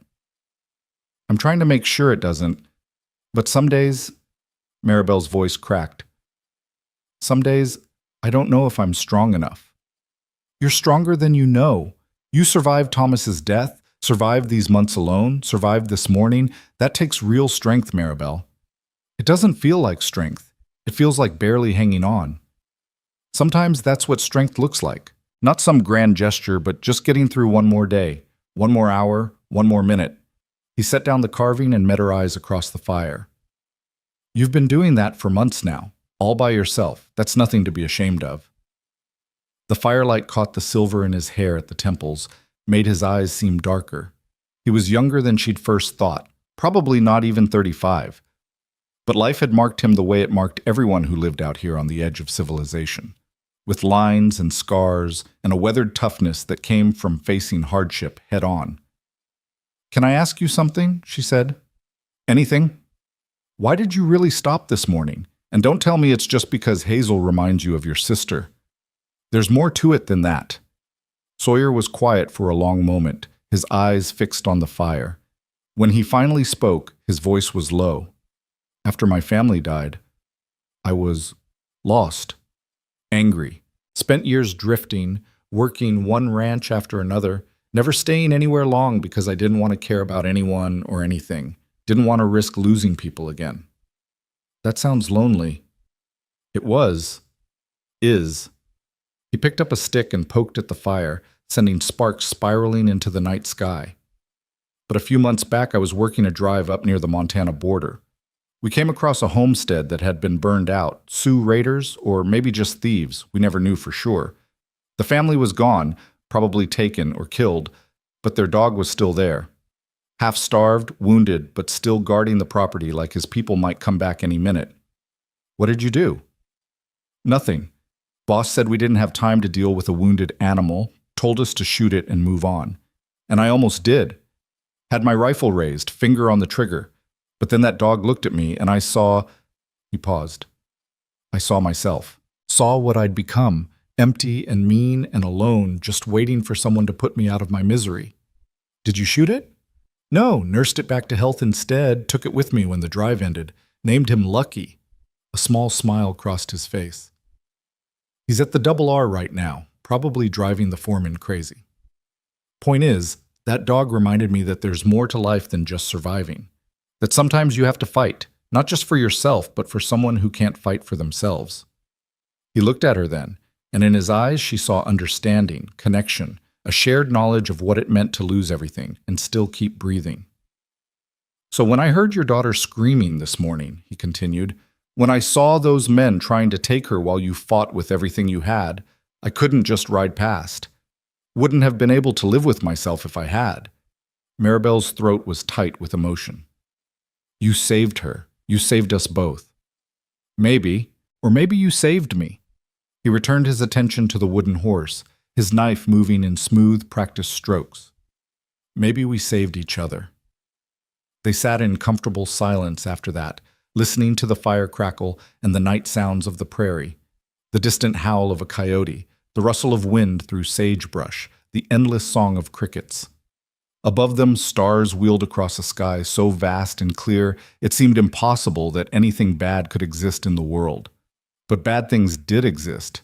Men like Cyrus Blackwell existed, and Sheriff Tucker, and countless others who preyed on the weak because they could. The question wasn't whether evil existed, it was whether good people would stand against it. Sawyer, Maribel said eventually, what happens if Blackwell doesn't give up? What if he decides you're too much trouble and sends men with orders to kill me? He said it matter-of-factly. Then they'd better be good shots because I don't plan on dying anytime soon. This isn't a joke. I'm not joking. Maribel, men like Blackwell, they're bullies. And bullies are fundamentally cowards. They don't want a fair fight. They want easy targets. The moment you prove you're not easy, they start looking elsewhere. You can't know that. No, I can't. But I know this. I'm not leaving. I'm not backing down. And I'm not letting anyone hurt you or Hazel. He finished the horse carving and held it up to the firelight, examining his work. This good enough, you think? Maribel looked at the small wooden figure. It was beautifully made with clear definition in the legs and mane, the kind of toy a child would treasure. It's perfect. Good. I'll give it to her in the morning. He stood and stretched, his joints popping. I should get some sleep. Tomorrow's going to be a long day, riding to town, picking up supplies, setting those traps. You should rest, too. Those feet need time to heal. I will. But Sawyer? She stood as well, wobbling slightly on her bandaged feet. Thank you. For everything. For staying, for caring, for... She struggled to find words big enough for what she felt. For being the man you are. His smile was soft in the firelight. Thank you for letting me help. Sometimes a man needs purpose as much as he needs food or water. You've given me that. He banked the fire and headed toward the lean-to, where he'd arranged his bedroll earlier. Maribel watched him go, this stranger who'd become their protector in the space of a single day. She should have been afraid, letting a man she barely knew sleep so close to where she and Hazel lay vulnerable. But fear was the furthest thing from her mind. Instead, She felt something she'd almost forgotten existed. Hope. Not the desperate, clawing hope of the drowning, but real hope. The kind that whispered maybe, just maybe, they'd survive this after all. Inside the cabin, she checked on Hazel one more time, then lay down on her own thin mattress. Through the window, she could see the glow of the banked fire, and Sawyer's shadow moving in the lean-to as he settled for the night. The knowledge that he was there, standing between them, and whatever dangers the darkness might hold, let her finally, truly relax. For the first time in 6 months, Maribel Quinn fell asleep without tears on her face. But outside, beyond the circle of firelight, other eyes watched the homestead with cold calculation. Word had already spread that the Quinn widow had found herself a protector. And in Bitter Creek, Cyrus Blackwell sat in his fine house and planned his response to this unexpected defiance. The storm was coming. The only question was when it would break, and who would be left standing when it passed. Dawn broke clear and cold across the Wyoming prairie, painting the horizon in shades of rose and gold. Maribel woke to the smell of coffee, real coffee, not the chicory substitute she'd been drinking for months, and the sound of Sawyer moving quietly around outside. She lay still for a moment, disoriented by the unfamiliar sensation of having slept through the entire night without waking in terror. Beside her, Hazel still slumbered, one small hand clutching her cornhusk doll, her face peaceful in sleep. Maribel allowed herself a few precious seconds to simply watch her daughter breathe, to count the blessing of another day together, before carefully extracting herself from the bed. Her feet were better this morning, the worst of the pain dulled to a manageable ache. She wrapped them in fresh cloth strips and pulled on her only other dress, a faded calico that had been pretty once, before time and hardship wore it thin. When she stepped outside, she found Sawyer checking his traps near the creek, 3 fat rabbits already hanging from his belt. "Morning," he called when he spotted her. "Coffee's hot. Help yourself." The coffee pot sat on a rock near the fire's remains, still steaming. Maribel poured herself a cup and wrapped her hands around it, savoring the warmth and the rich, bitter taste. Luxury. Such a simple thing, but it felt like wealth beyond measure. "You were up early," she said when Sawyer returned with the rabbits. "Old habit. Sun rises, I rise with it."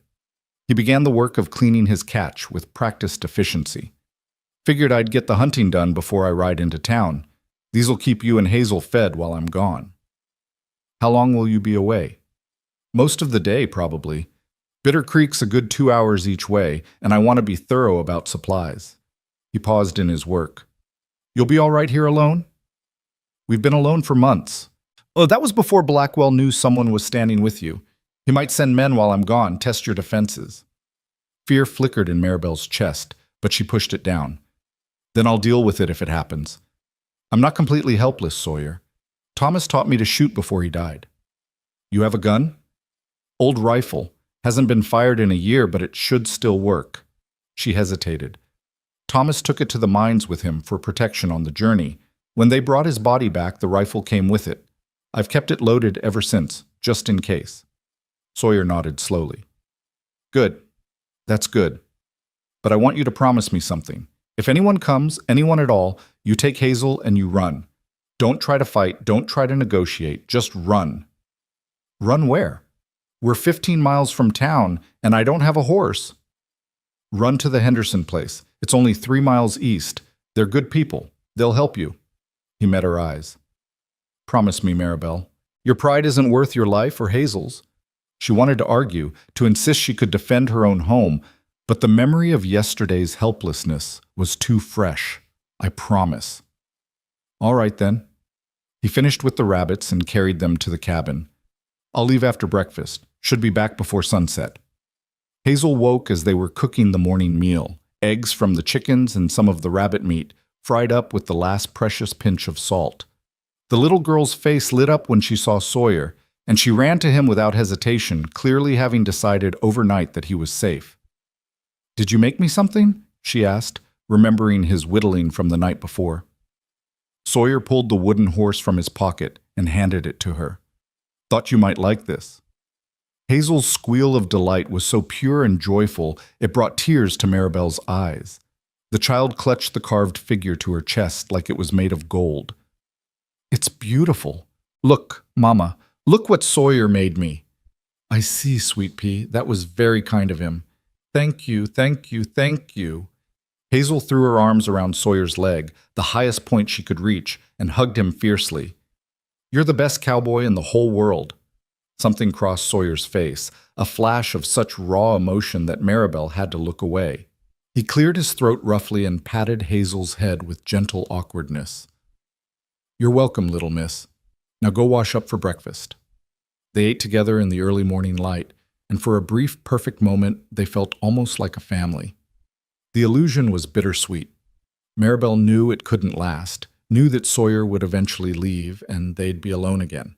But for now, for this one morning, she let herself pretend. After breakfast, Sawyer saddled Rosie and prepared for the ride to town. He checked his gun, verified his ammunition, and gave Maribel careful instructions on what to do if trouble came. Remember, he said as he swung into the saddle, anyone shows up, you run. Don't think, don't hesitate. Just grab Hazel and go. I remember. And keep that rifle close, loaded and ready. I will. He looked like he wanted to say more, but instead just nodded and turned Rosie toward the road. Maribel and Hazel watched from the porch as horse and rider disappeared over the rise, leaving them alone once more. The morning passed slowly. Maribel kept herself busy with chores, mending clothes, tidying the cabin, tending to the chickens and Bessie. But her attention was divided, always listening for the sound of approaching hoofbeats, always watching the horizon for signs of trouble.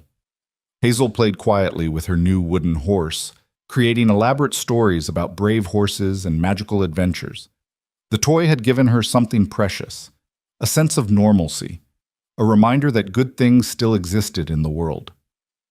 Maribel said a silent prayer of thanks for Sawyer's thoughtfulness. Around midday, as the sun reached its zenith and the prairie heat began to shimmer in waves, Maribel heard it. Hoofbeats. Multiple horses, coming fast.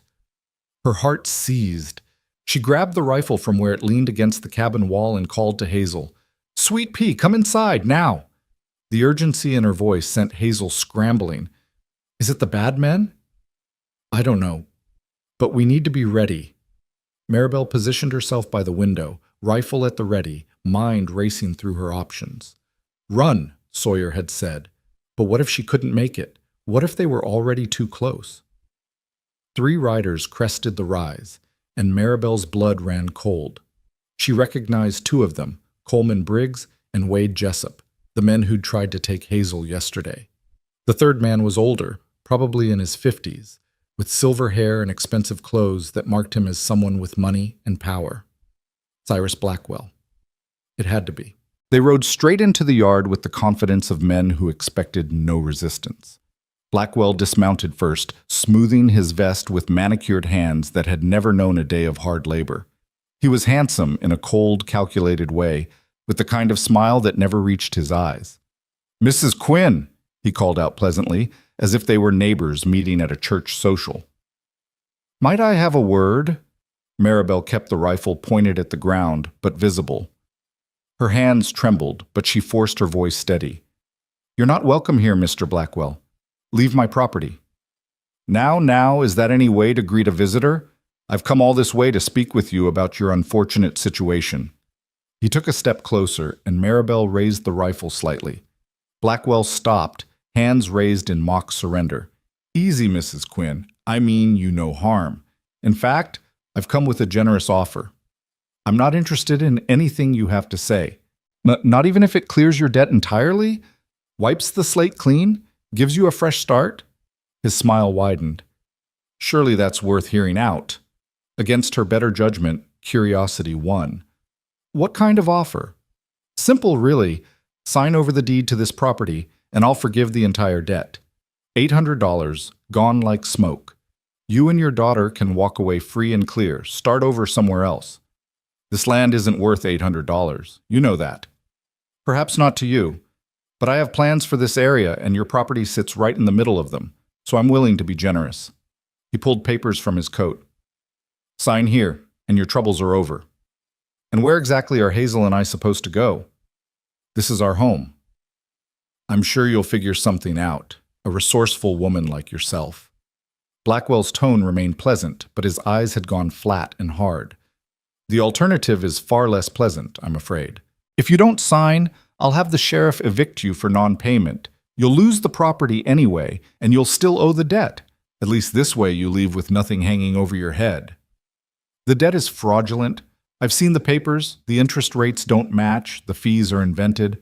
My husband paid back far more than he borrowed. That's a serious accusation, Mrs. Quinn. Do you have proof? I have all of Thomas's receipts, all the loan documents. Papers can be forged. Receipts can be faked. Blackwell's smile turned predatory. And who do you think Judge Morrison will believe? A grieving widow with everything to gain from lying? Or a respected businessman with a spotless reputation? A spotless reputation built on stealing from people too poor to fight back, Maribel shot back, anger overriding caution. You're nothing but a thief in nice clothes. Blackwell's pleasant mask slipped for just a moment, revealing the cruelty beneath. Careful, Mrs. Quinn. Insults won't improve your situation. Neither will signing my home over to you, so you can take your generous offer and leave. I'm trying to help you. You're trying to steal my land. Mama! Hazel's scream split the air. Maribel spun around to find Wade had somehow circled around to the cabin's back window. He'd reached through and grabbed Hazel, who kicked and fought against his grip. Without thinking, Maribel swung the rifle toward him. Let her go! Now, Mrs. Quinn, Blackwell said from behind her, his voice maddeningly calm. Let's not do anything rash. Wade, put the child down. Wade obeyed, but slowly, his message clear. They could reach Hazel whenever they wanted. Maribel was shaking so hard she could barely hold the rifle steady. She was outnumbered, outmatched, and they all knew it. Here's the reality of your situation, Blackwell continued, still standing in the yard. You're a widow with no money, no prospects, and no protection. Yesterday you got lucky. Some cowboy with a hero complex wandered by at the right moment. But he's not here now, is he? And even if he comes back, what's one man against the resources I can bring to bear? Sawyer won't let you… Sawyer Drummond?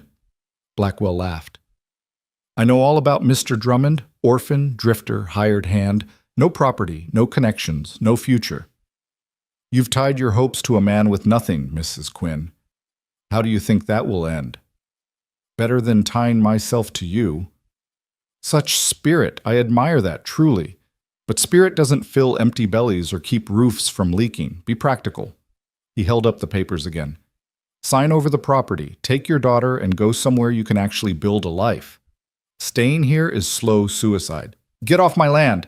Mrs. Quinn, get off my land! Maribel raised the rifle to her shoulder, aiming directly at Blackwell's chest. Her finger rested on the trigger, and for one wild moment she considered pulling it. Considered ending this threat permanently? Consequences be damned. Blackwell saw the calculation in her eyes and took a careful step backward. Shooting me won't solve your problems. It'll just add murder to your troubles. Self-defense. You're trespassing, threatening my child. With 3 witnesses to say otherwise? He gestured to Coleman and Wade. They'll testify I came here peacefully with a business proposition and you opened fire without provocation. You'll hang, Mrs. Quinn. And what happens to your daughter then? She'll become a ward of the court, probably end up in an orphanage back east. Is that what you want? The image he painted was so horrible that Maribel's resolve wavered. The rifle dipped slightly. That's better. Blackwell's confidence returned. Now, let's be reasonable adults about this. I don't want to see you or your daughter hurt. I'm a businessman, not a monster. Sign the papers, and this all ends peacefully. No. The word came out stronger than Maribel felt. I don't care what you threaten or promise. This land was my husband's dream. It's all Hazel has left of her father. I won't sign it away to a man like you. Then you're a fool. The pleasant mask was gone now, replaced by cold fury. I've been patient, Mrs. Quinn, more patient than most men would be. But my patience is exhausted. You have 1 week to reconsider, 1 week to come to town, sign these papers, and accept my generosity. If you don't, he let the threat hang unfinished. If I don't, then I'll take the land anyway. I'll have the sheriff evict you for non-payment, and you'll leave with nothing. Not the land, not your possessions, nothing. You'll be destitute with a child to care for and nowhere to go." He climbed back onto his horse. "1 week, Mrs. Quinn. Use it wisely." The three men rode off at a leisurely pace, as if they had all the time in the world. Because they did, Maribel realized. They held all the power, all the cards. She was just one woman with a rifle and a child to protect. The moment they disappeared from view, her legs gave out. She sank to the porch steps, the rifle clattering beside her, and buried her face in her hands. Hazel rushed out and threw her arms around her mother's neck. "Mama, I was so scared. That bad man grabbed me again." "I know, Sweet Pea, I know."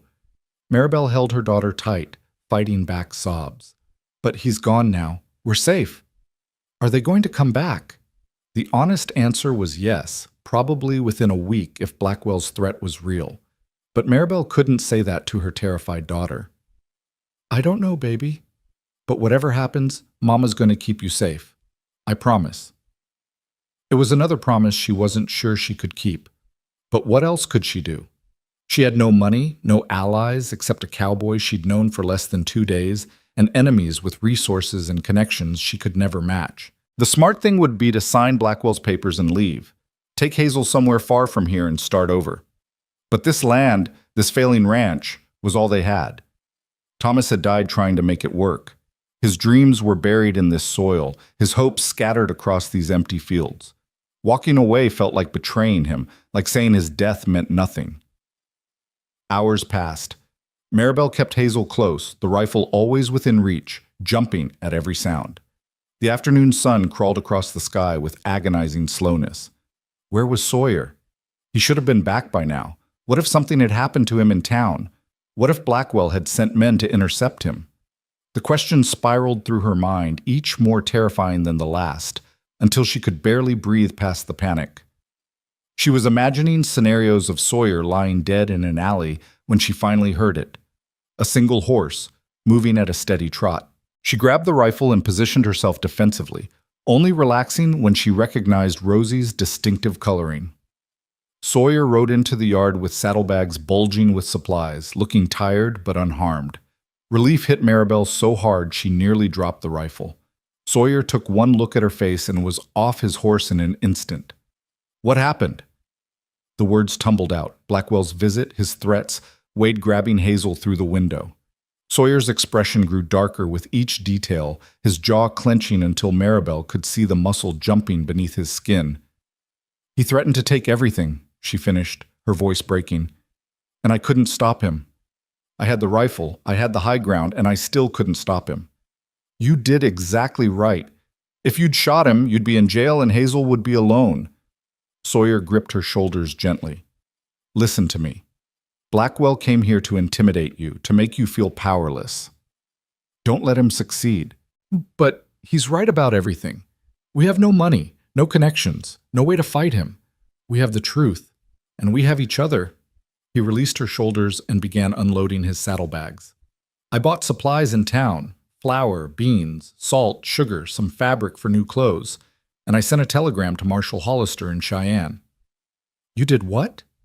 "Told him the situation, told him I had evidence of fraud. He's coming down to investigate." Sawyer pulled out a folded paper. "This is his reply. Says he'll be here in 3 days, 4 at most. Once he sees your loan documents and hears what Blackwell tried today, he'll have grounds for arrest." 3 days? Maribel's laugh was slightly hysterical. "Blackwell gave me a week. We just have to survive 3 more days." "We will, all of us." He hefted the bags of supplies. "Now let's get this food put away, and then I want to see those loan papers. I'm going to document everything, every fraudulent charge, every inflated interest rate, every invented fee. When the marshal arrives, I want to hand him an airtight case." They spent the rest of the afternoon organizing supplies and reviewing documents. Sawyer proved surprisingly methodical, creating a detailed ledger that tracked every discrepancy between what Thomas had actually borrowed and what Blackwell claimed was owed. The evidence was damning, clear proof of systematic fraud spanning months. "This is good," Sawyer said, reviewing his work. "Really good. Hollister will see this and know exactly what Blackwell's been doing. If we live long enough to show him." Maribel couldn't shake the feeling of impending doom. 3 days is a long time, Sawyer. Anything could happen." Then we'll be ready for it. He stood and stretched. I'm going to reinforce the cabin tonight, bar the windows, secure the doors. And I'm sleeping inside from now on, not in the lean-to. Inside? Maribel's cheeks heated. That wouldn't be proper. Neither is letting you and Hazel face danger alone because I was worried about propriety. His tone brooked no argument. I'll sleep by the door, fully dressed, gun in hand. Nothing improper about a man defending his... He stopped, seeming to realize what he'd been about to say. Defending his what? Maribel asked softly. His friends, Sawyer finished, but something in his eyes suggested that wasn't quite the word he'd meant. You and Hazel. I'm defending you, that's all that matters. That night, true to his word, Sawyer barricaded the cabin. He nailed boards across the windows from the inside, leaving only narrow slits to see through. He propped furniture against the door and created a defensive position where he could watch both entrances simultaneously. The cabin felt like a fortress, cramped and dark, but secure. Hazel found the whole thing exciting at first, treating it like an adventure game. But as darkness fell and the reality of their situation became clear, she grew quiet and clingy. Maribel held her close while Sawyer kept watch, his rifle across his knees, his attention never wavering. Tell me about your ranch, Maribel said eventually, needing to fill the tense silence. The double R where you work. Not much to tell. It's a good spread, about 5,000 acres. Run by a man named Robert Reynolds and his son Robert Jr., that's where the double R comes from. They raise cattle mostly, some horses. I've been working there for 5 years, longest I've stayed anywhere since my family died. Why there? What made you stay? Sawyer was quiet for a moment. The boss, Senior, he reminds me of my father. Fair, honest, treats his hands with respect. When I first showed up looking for work, I was rough around the edges, angry at the world. Most ranchers would have turned me away, but Senior gave me a chance. Said he could see I was running from something, and when I was ready to stop running, I'd be welcome to stay as long as I wanted. Are you still running? I thought I was. Thought I'd always be running. He glanced at her in the dim lamplight. But maybe I've been looking for a reason to stop. Maybe I found it. The implication hung in the air between them, heavy with possibility. Maribel's heart beat faster, and she was grateful for the darkness that hid her burning cheeks. This was too much, too fast. She'd only known this man for 2 days. She couldn't possibly be feeling, but she was. God help her, she was. Sawyer, she began, not sure what she wanted to say. A sound outside cut her off. Footsteps, careful and deliberate, moving around the cabin. Sawyer was on his feet in an instant, gun raised, positioning himself between the door and where Maribel sat with Hazel. Stay down, he whispered. Don't make a sound. The footsteps stopped at the door. Someone tested the handle, found it barred, and moved on to the window. Maribel heard scraping sounds, as if someone was trying to remove the board Sawyer had nailed up. I know you're in there, Drummond, Wade's voice called out. Blackwell sent me with a message. You've got until tomorrow night to clear out. Leave, and nobody gets hurt. Stay, and we'll burn you out. Sawyer didn't respond. He just stood there, silent and ready, his gun trained on the window. You hear me, Cowboy? Tomorrow night. Be smart about this. More footsteps, then the sound of a horse riding away. But Sawyer didn't relax his stance. He stayed frozen, listening for what felt like hours. Finally, he lowered his gun slightly. He's gone, but he might have left someone watching. We need to be ready for anything. Maribel realized she was shaking. Hazel had buried her face against her mother's chest, silent tears soaking through the fabric. Tomorrow night. Less than 24 hours before Blackwell made good on his threats. The marshal, Maribel whispered. He'll never get here in time. Then we hold out until he does, whatever it takes. Sawyer returned to his position by the door. Try to sleep, both of you. I'll keep watch. You can't stay awake all night. I've done it before. I'll do it again. His voice was iron. Sleep, Maribel. You're going to need your strength for tomorrow. She wanted to argue, wanted to insist on sharing the watch, but exhaustion pulled at her like an anchor. She lay down with Hazel, fully clothed, the rifle within reach, and tried to rest. But sleep was elusive. Every creak of the cabin, every whisper of wind sent her jolting awake. And each time she opened her eyes, she saw Sawyer there, still as stone, watching over them, protecting them. Somewhere in the darkest hours of night, the terrible realization settled over her like a heavy blanket. Blackwell wouldn't wait. He'd come tomorrow, today, now, with dawn only hours away. And when he came, it would be with enough men to overwhelm even Sawyer's determination. They were going to lose everything, the ranch, their home, possibly their lives, unless they fought back with everything they had. And as the first gray light of dawn began to seep through the cracks in the boarded windows, Maribel made a decision. If Cyrus Blackwell wanted a fight, then by God she'd give him one. The first rays of sunlight found Maribel already awake, sitting at the table with Thomas's tin box open before her. She'd been thinking all night, turning the problem over and over in her mind, like a puzzle with pieces that refused to fit. Sawyer dozed lightly by the door, his body positioned so he'd wake at the slightest sound. Hazel still slept, exhausted by fear and the constant tension of the past 2 days. Maribel pulled out the loan documents again, studying them in the growing light. There had to be something here, some way to fight back that didn't involve waiting helplessly for either the marshal's arrival or Blackwell's next attack. Her eyes scanned the signatures, the witness marks, the official-looking stamps that gave the fraudulent papers an air of legitimacy. Then she saw it. A detail she'd missed before, hidden in the fine print at the bottom of the contract. The loan had been witnessed by someone named Martha Henley, whose signature appeared neat and precise beneath Thomas's shaky scrawl. Maribel didn't recognize the name, but something about it tugged at her memory. "Sawyer," she whispered, not wanting to wake Hazel. "Sawyer, wake up!" He was alert instantly, hand going to his gun. "What is it? They coming?" "No, look at this." She pointed to the signature. "Martha Henley. She witnessed the original loan. Do you know who that is?" Sawyer leaned closer, squinting at the signature. His expression shifted from confusion to recognition. "Henley. Yeah, I know that name. There's a boarding house in Bitter Creek run by a widow named Martha Henley. Respectable woman, runs a clean establishment. Why? Because if she witnessed this document, she'd have been there when Thomas signed it. She'd know what the actual terms were, what interest rate was agreed upon." Maribel's excitement grew. She could testify that these papers have been altered. If she's willing to go against Blackwell, that's a big if, Maribel.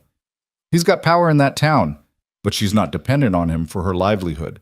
A boarding house owner, she'd have income from travelers, from cowboys passing through. She wouldn't be as vulnerable to his pressure as someone who owes him money. Maribel stood, her decision made. "I need to talk to her. Before Blackwell comes tonight, I need to get her statement." "You can't go into town. It's too dangerous." "Then you go. Ride to Bitter Creek, find Martha Henley, ask her what she remembers." Maribel gripped his arm. "Please, Sawyer, this might be our only chance to get real proof, the kind even Judge Morrison couldn't ignore." Sawyer looked torn, his eyes moving between Maribel and the barricaded door. "I don't want to leave you unprotected. We'll go to the Henderson place like you suggested. Mrs. Henderson is kind. She'll take us in for a few hours. You can ride to town, talk to Martha Henley, and come back with her testimony. We'll be safe with neighbors, and you'll be back before nightfall." "What if Blackwell's men are watching? What if they follow you to the Hendersons? Then at least we won't be alone. Please, Sawyer. We can't just sit here waiting for them to burn us out. We have to fight back." He studied her face for a long moment, and Maribel saw the moment he made his decision. "All right, but we do this smart. I'll escort you to the Hendersons first, make sure you're safe, then ride to town. And you stay there until I come back, understand? No matter what you hear, no matter what you think is happening at your property, you stay put. I promise." They woke Hazel gently and explained the plan in simple terms. They were going to visit Mrs. Henderson while Sawyer ran an errand. The little girl accepted this with the resilience of childhood, apparently convinced that as long as Sawyer was involved, everything would be all right. The ride to the Henderson place was tense. Sawyer rode Rosie while Maribel and Hazel perched behind him. Maribel's arms wrapped around his waist and Hazel sandwiched between them. Every shadow seemed threatening, every distant sound potentially dangerous, but they reached the neighboring ranch without incident. Ida Henderson was a sturdy woman in her 60s, weathered by prairie life but with kind eyes and capable hands. She took one look at Maribel's haggard face and Hazel's frightened expression and ushered them inside without questions. "You're in some kind of trouble," she stated, rather than asked once they were settled in her kitchen with cups of tea. Maribel explained everything: Thomas's death, the loan, Blackwell's attempts to take Hazel, Sawyer's intervention. Ida listened with growing fury, her mouth pressing into a thin line. "That snake," she finally said. "Cyrus Blackwell's been preying on desperate folks for years, but taking a child? That's beyond the pale, even for him." She turned to Sawyer. "You're a good man standing up for them like this. Your mama raised you right." "Yes, ma'am, she tried to." Sawyer stood, his hat in his hands. "Mrs. Henderson, I need to ride into town for a few hours. Would you keep them safe?" "Of course I will. My husband James is out checking the north fence, but he'll be back by noon. Nobody's going to trouble these two under my roof." "Thank you, ma'am." Sawyer knelt down to Hazel's level. "You be good for Mrs. Henderson, all right? Mind your mama, and I'll be back before you know it." "You promise?" Hazel's lower lip trembled. "I promise." He pulled something from his pocket, another wooden carving, this one smaller, a tiny horse that matched the one he'd given her earlier. "This is Rosie's baby. You keep her safe until I get back with her mama." Hazel clutched the carving like a talisman. "I'll keep her very safe." Sawyer's eyes met Maribel's over Hazel's head, and something passed between them: understanding, trust, and something deeper that neither was ready to name. "Be careful," Maribel whispered. "Always am." Then he was gone, Rosie's hoofbeats fading into the distance. The morning dragged by with agonizing slowness. Ida kept them busy with small tasks, helping prepare lunch, mending some clothes, entertaining Hazel with stories, but Maribel couldn't stop watching the window, couldn't stop imagining all the things that could go wrong. What if Blackwell's men intercepted Sawyer on the road? What if Martha Henley refused to help? What if this was all for nothing and they'd still end up losing everything? Around noon, James Henderson returned, a tall, taciturn man who said little but exuded quiet competence. Ida filled him in on the situation, and his response was to retrieve his rifle and position himself on the porch, where he had a clear view of the road. "Nobody's taking children from my neighbors," was all he said, but the steel in his voice made it clear he meant it. The afternoon sun climbed higher, and still Sawyer didn't return. 1 hour passed, then 2, then 3. Maribel's anxiety grew with each passing minute. What if something had happened? What if he wasn't coming back? "He'll be here," Ida said, reading her expression. "That young man has the look of someone who keeps his promises. He'll be here."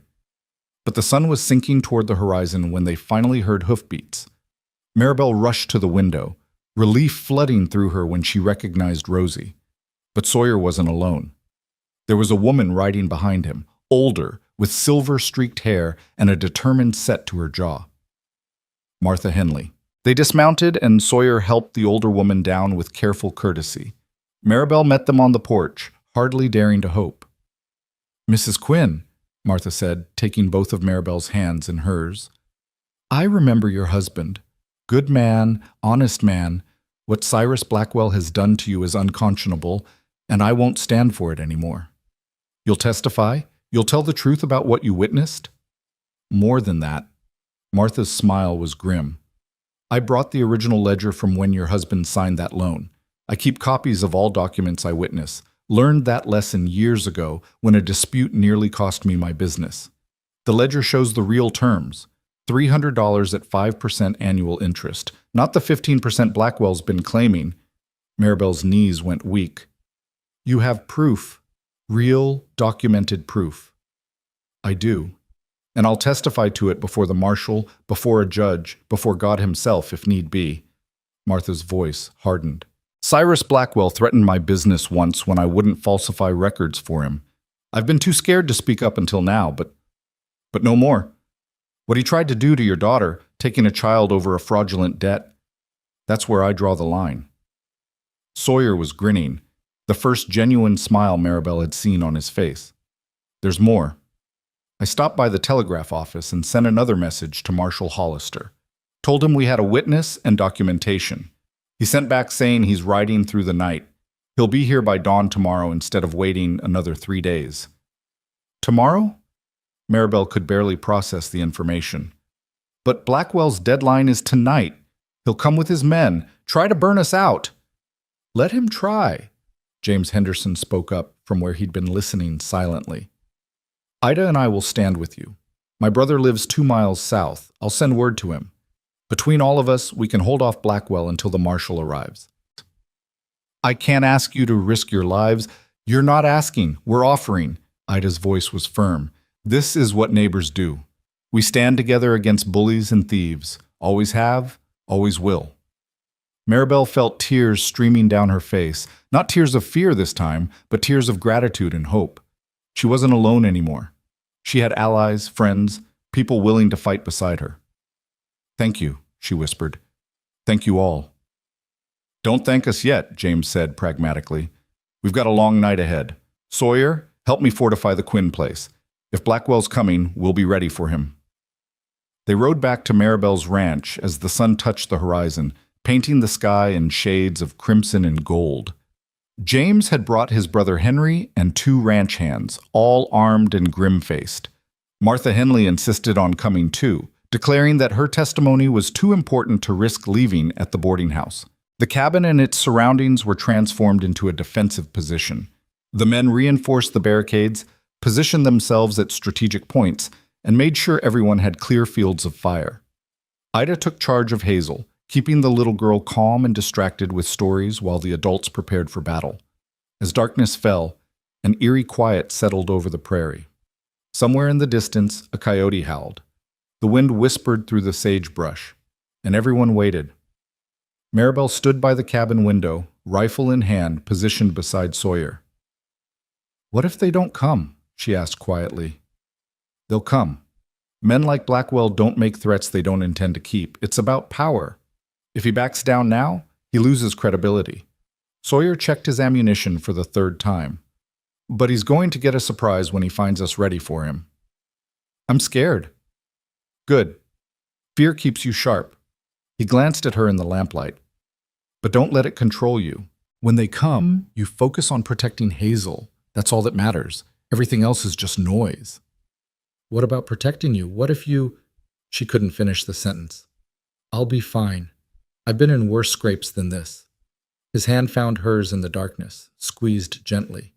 But Maribel, if something does happen to me, you promise me you'll take that ledger and Martha's testimony straight to the marshal. Promise me you won't give up. Nothing's going to happen to you. Promise me anyway. I promise. Her voice broke. But you better keep your promise too. You said you'd stay until this was over. I did. And I will. He released her hand as James whistled softly from his position outside. The signal they'd agreed upon. Someone was coming. Hoofbeats, multiple horses approaching from the main road. Maribel's heart hammered against her ribs as she peered through the narrow gap in the boards. In the moonlight, she could make out shapes, 5, 6, maybe 7 riders, moving steadily toward the property. They stopped about 50 yards out, just beyond easy rifle range. A figure dismounted and walked forward, hands raised to show he was unarmed. As he moved into the light of the moon, Maribel recognized Cyrus Blackwell's silver hair. Mrs. Quinn, he called out, I believe we had an agreement. Tonight was your deadline. Time to leave peacefully or face the consequences. Sawyer stepped out onto the porch, his rifle held casually but ready. She's not going anywhere, Blackwell, and neither is her daughter. Ah, Mr. Drummond, still playing the hero? Blackwell's tone was mocking. I admire your dedication, truly, but surely you realize this is pointless. I have 7 men with me, all armed and willing to do whatever's necessary. You're one cowboy with a rifle. The math doesn't favor you. The math's a little different than you think. At James's signal, the other defenders revealed themselves, James and Henry on either side of the cabin, the 2 ranch hands positioned near the barn and lean-to. 6 against 7. Those are odds I'll take. Blackwell's confidence faltered, just for a moment. This is madness. You'd risk your lives for a piece of worthless land and a woman who can't even pay her debts. The debt is fraudulent, Martha Henley's voice rang out from the cabin doorway. I witnessed the original loan, Cyrus. $300 at 5% interest, not 15. I have the ledger to prove it. The silence that followed was profound. Maribel could see Blackwell's posture stiffen with shock and rage. Martha, he finally said, his voice dangerously soft, you'd be wise to stay out of this. Remember what happened the last time you opposed me? You threatened my business, threatened to ruin me. I was too afraid to speak up then. Martha stepped fully into view, standing tall despite her age. But I'm not afraid anymore. Thomas Quinn paid back his loan plus interest. His widow owes you nothing, and I'll swear to that before any judge in the territory. Your word against mine. Who do you think they'll believe? They'll believe the ledger. They'll believe the documented proof of your fraud. Martha's voice was steel. And they'll believe Federal Marshal Ben Hollister, who's riding here right now to investigate your business practices. He'll be here by dawn. The words hit like physical blows. Blackwell took a step backward, and Maribel could see him recalculating, reassessing his options. Behind him, his men shifted uneasily. Taking on a few defenders was one thing. Taking them on with a federal marshal en route was something else entirely. You're bluffing, Blackwell said, but his voice had lost its certainty. Am I? Sawyer pulled a folded telegram from his pocket. Got confirmation this afternoon. Marshal Hollister's exact words were, "Will arrive Quinn property at dawn. Hold position." So the question is, Blackwell, do you want to be here when he arrives? Because interfering with a federal investigation carries serious penalties. Blackwell stood frozen, visible even in the moonlight. Maribel held her breath, waiting. Everything balanced on this moment. Would he back down, or would his pride drive him to attack despite the risks? Finally, Blackwell turned to his men. Mount up, we're leaving. But boss, Wade started to protest. I said mount up. The fury in Blackwell's voice was palpable. This isn't over, Drummond, not by a long shot. Yes, it is. Sawyer's voice was calm but final. It's over, Blackwell. You lost. Now get off Mrs. Quinn's property before I decide to hold you here for the marshal myself. For a moment, Maribel thought Blackwell might refuse, might let his rage override his survival instinct. But then he spun on his heel and stalked back to his horse. His men followed, confusion and relief mingling on their faces. They rode away into the darkness, and this time, Maribel knew they wouldn't be coming back. The defenders held their positions for another hour, making sure it wasn't a trick, that Blackwell wasn't circling back for a surprise attack. But the prairie remained quiet, empty except for the wind and the stars overhead. He's gone, James finally said, lowering his rifle. Really gone. The relief was overwhelming. Maribel's legs gave out, and she sat down hard on the porch steps, her whole body shaking with delayed reaction. Hazel burst out of the cabin and threw herself into her mother's arms, and Maribel held her close, breathing in the sweet scent of her daughter's hair. It's over, she whispered. Sweet pea, it's really over. Sawyer sat down beside them, his own exhaustion evident in the slump of his shoulders. Not quite over yet. We still need to wait for the marshal, get everything officially documented. But the worst of it? Yeah, that's done. Martha Henley joined them, looking satisfied despite the late hour. I'll stay until the marshal arrives, give my testimony. After that, Cyrus Blackwell will be lucky if all he loses is his business. Fraud, attempted extortion, threatening a federal witness. He's facing real prison time. Because of you, Maribel said, reaching out to clasp the older woman's hand. Because you were brave enough to speak up. Because you were brave enough to fight, Martha corrected. If you'd just signed over your land like he wanted, this would never have come to light. Your courage gave me courage. The Henderson brothers and their ranch hands departed as midnight approached, promising to return in the morning to witness the marshal's arrival. Ida stayed behind, insisting that Maribel needed another woman around after such an ordeal. Together, they settled Hazel into bed, the little girl finally allowing herself to sleep deeply, secure in the knowledge that the bad men weren't coming back. Maribel stood on the porch in the small hours of morning, watching the stars wheel overhead. Sawyer emerged from the cabin and stood beside her, close enough that their shoulders almost touched. You did it, he said quietly. Stood up to a powerful man and won. We did it. I never could have done this alone. She turned to face him. Sawyer, I don't know how to thank you for everything. You don't need to thank me. Yes, I do. You saved my daughter's life. You saved my home. You saved me. Her voice dropped to a whisper. You gave me hope when I had none left. Maribel, he seemed to struggle with words. When I rode down this road 2 days ago, I was just drifting, going through the motions of living without really being alive. But you and Hazel, you reminded me what I'd been missing. Purpose, connection, family. Family, Maribel repeated softly. I know it's too soon. I know you're probably not ready to think about...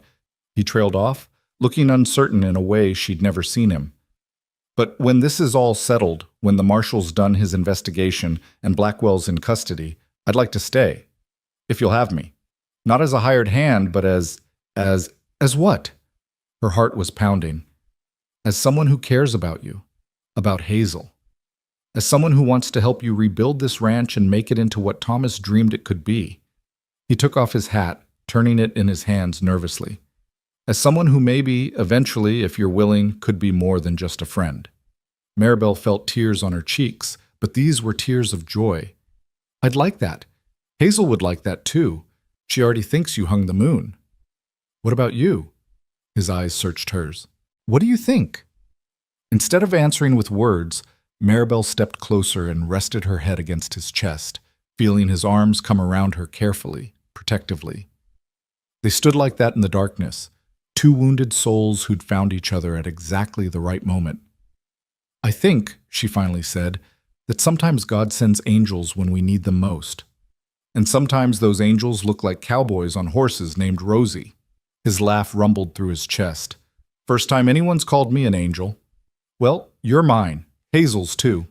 She pulled back just enough to look up at him. And yes, Sawyer Drummond, when this is all over, I'd very much like you to stay. Dawn broke clear and beautiful across the Wyoming prairie, painting the world in shades of gold and promise. True to his word, Marshal Ben Hollister arrived just as the sun crested the horizon, accompanied by 2 deputy marshals and an air of absolute authority. He listened to their testimonies, examined Martha's ledger, reviewed the loan documents with a trained eye. His face grew progressively grimmer as the extent of Blackwell's fraud became clear. I'll need you all to come into Bitter Creek and make formal statements, he said finally. Mrs. Henley, your testimony is particularly crucial.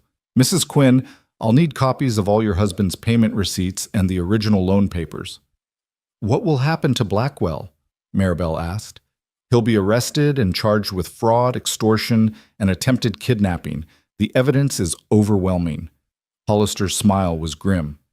He's going to prison for a long time, and every fraudulent loan he's made will be reviewed and corrected. You're not his only victim, Mrs. Quinn. There are probably dozens of people he's been robbing for years.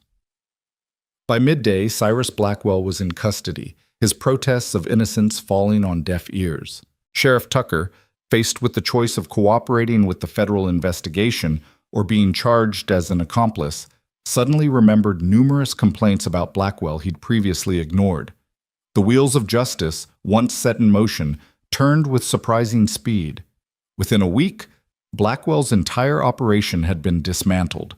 Maribel's debt was officially declared null and void. More than that, based on Thomas's payment receipts, the court determined that Blackwell actually owed her money, nearly $200 that had been paid but never properly credited. With that money, plus the supplies Sawyer had purchased and his help with the heavy work, the ranch began to transform. They planted a late garden that would provide vegetables for winter. Sawyer fixed the irrigation channels Thomas had dug, and water flowed where before there'd been only dust. The 3 chickens multiplied to a dozen. They bought a young horse for Hazel, who named her Rosie Jr. and loved her with the fierce devotion only a child could muster. And through it all, slowly but surely, Maribel and Sawyer built something stronger than a ranch. They built a family. 6 months after that terrible morning when Coleman and Wade had tried to take Hazel, Maribel stood in her cabin, now expanded with a second room and a proper kitchen, and watched Sawyer teach her daughter to braid rope. The scene was so perfectly domestic, so beautifully ordinary, that it made her heart ache with gratitude. Sawyer had officially given notice at the Double R, though he still helped out during cattle drives. The rest of his time was spent here, working the ranch alongside Maribel, building it into something sustainable and profitable. They'd become partners in every sense that mattered, though they'd yet to formalize it with a wedding. That would come in time, Maribel knew. There was no rush. They had all the time in the world. Mama, look! Hazel held up her finished braid, beaming with pride. Sawyer taught me, and I did it all by myself. That's wonderful, sweet pea. Maribel moved to admire her daughter's work, and Sawyer caught her hand as she passed, squeezing gently. She's a natural, he said, pride evident in his voice. Give her a few more years and she'll be able to work cattle with the best of them. She shouldn't have to work cattle. She should get to be a child. She can be both. I was. He pulled Maribel down to sit beside him on the bench. Besides, there's value in learning to work hard, to build something with your own hands. Your Thomas understood that. That's why he fought so hard for this place. Maribel looked around the cabin, at the sturdy walls and tight roof, at the supplies in the cupboard, and the warmth of the fire. It wasn't fancy, but it was theirs, built by determination and defended by courage. He'd be proud of what we've done here, she said softly, and he'd be grateful that you were the one who— She paused, struggling with emotion. That you were the one who saved us. You saved yourselves. I just helped. You did more than help, Sawyer. You gave us a future. That evening, after Hazel had been tucked into bed with her wooden horses and her corn-husk doll, Sawyer and Maribel sat on the porch and watched the sun set over the prairie. The sky was ablaze with color, and the air smelled of sage and possibility. I got a letter from Martha Henley today, Maribel said, pulling the envelope from her pocket. She's been called to testify in 3 more fraud cases against people Blackwell victimized. Says she finally feels like she's doing some good in the world. She is. Without her testimony, we never could have proven the fraud. I know. I wrote her back, told her she was welcome here any time. Maribel leaned her head on Sawyer's shoulder.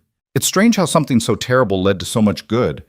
If Coleman and Wade hadn't tried to take Hazel, if you hadn't come riding down that road at exactly the right moment, none of this would have happened. Fate, Sawyer said simply, or providence, or just dumb luck, whatever you want to call it. I call it a blessing. She lifted her head to look at him. You're a blessing, Sawyer Drummond, to me and to Hazel. I hope you know that. I know, and you're a blessing to me too. He reached into his pocket and pulled out a small object, holding it up to catch the last rays of sunlight.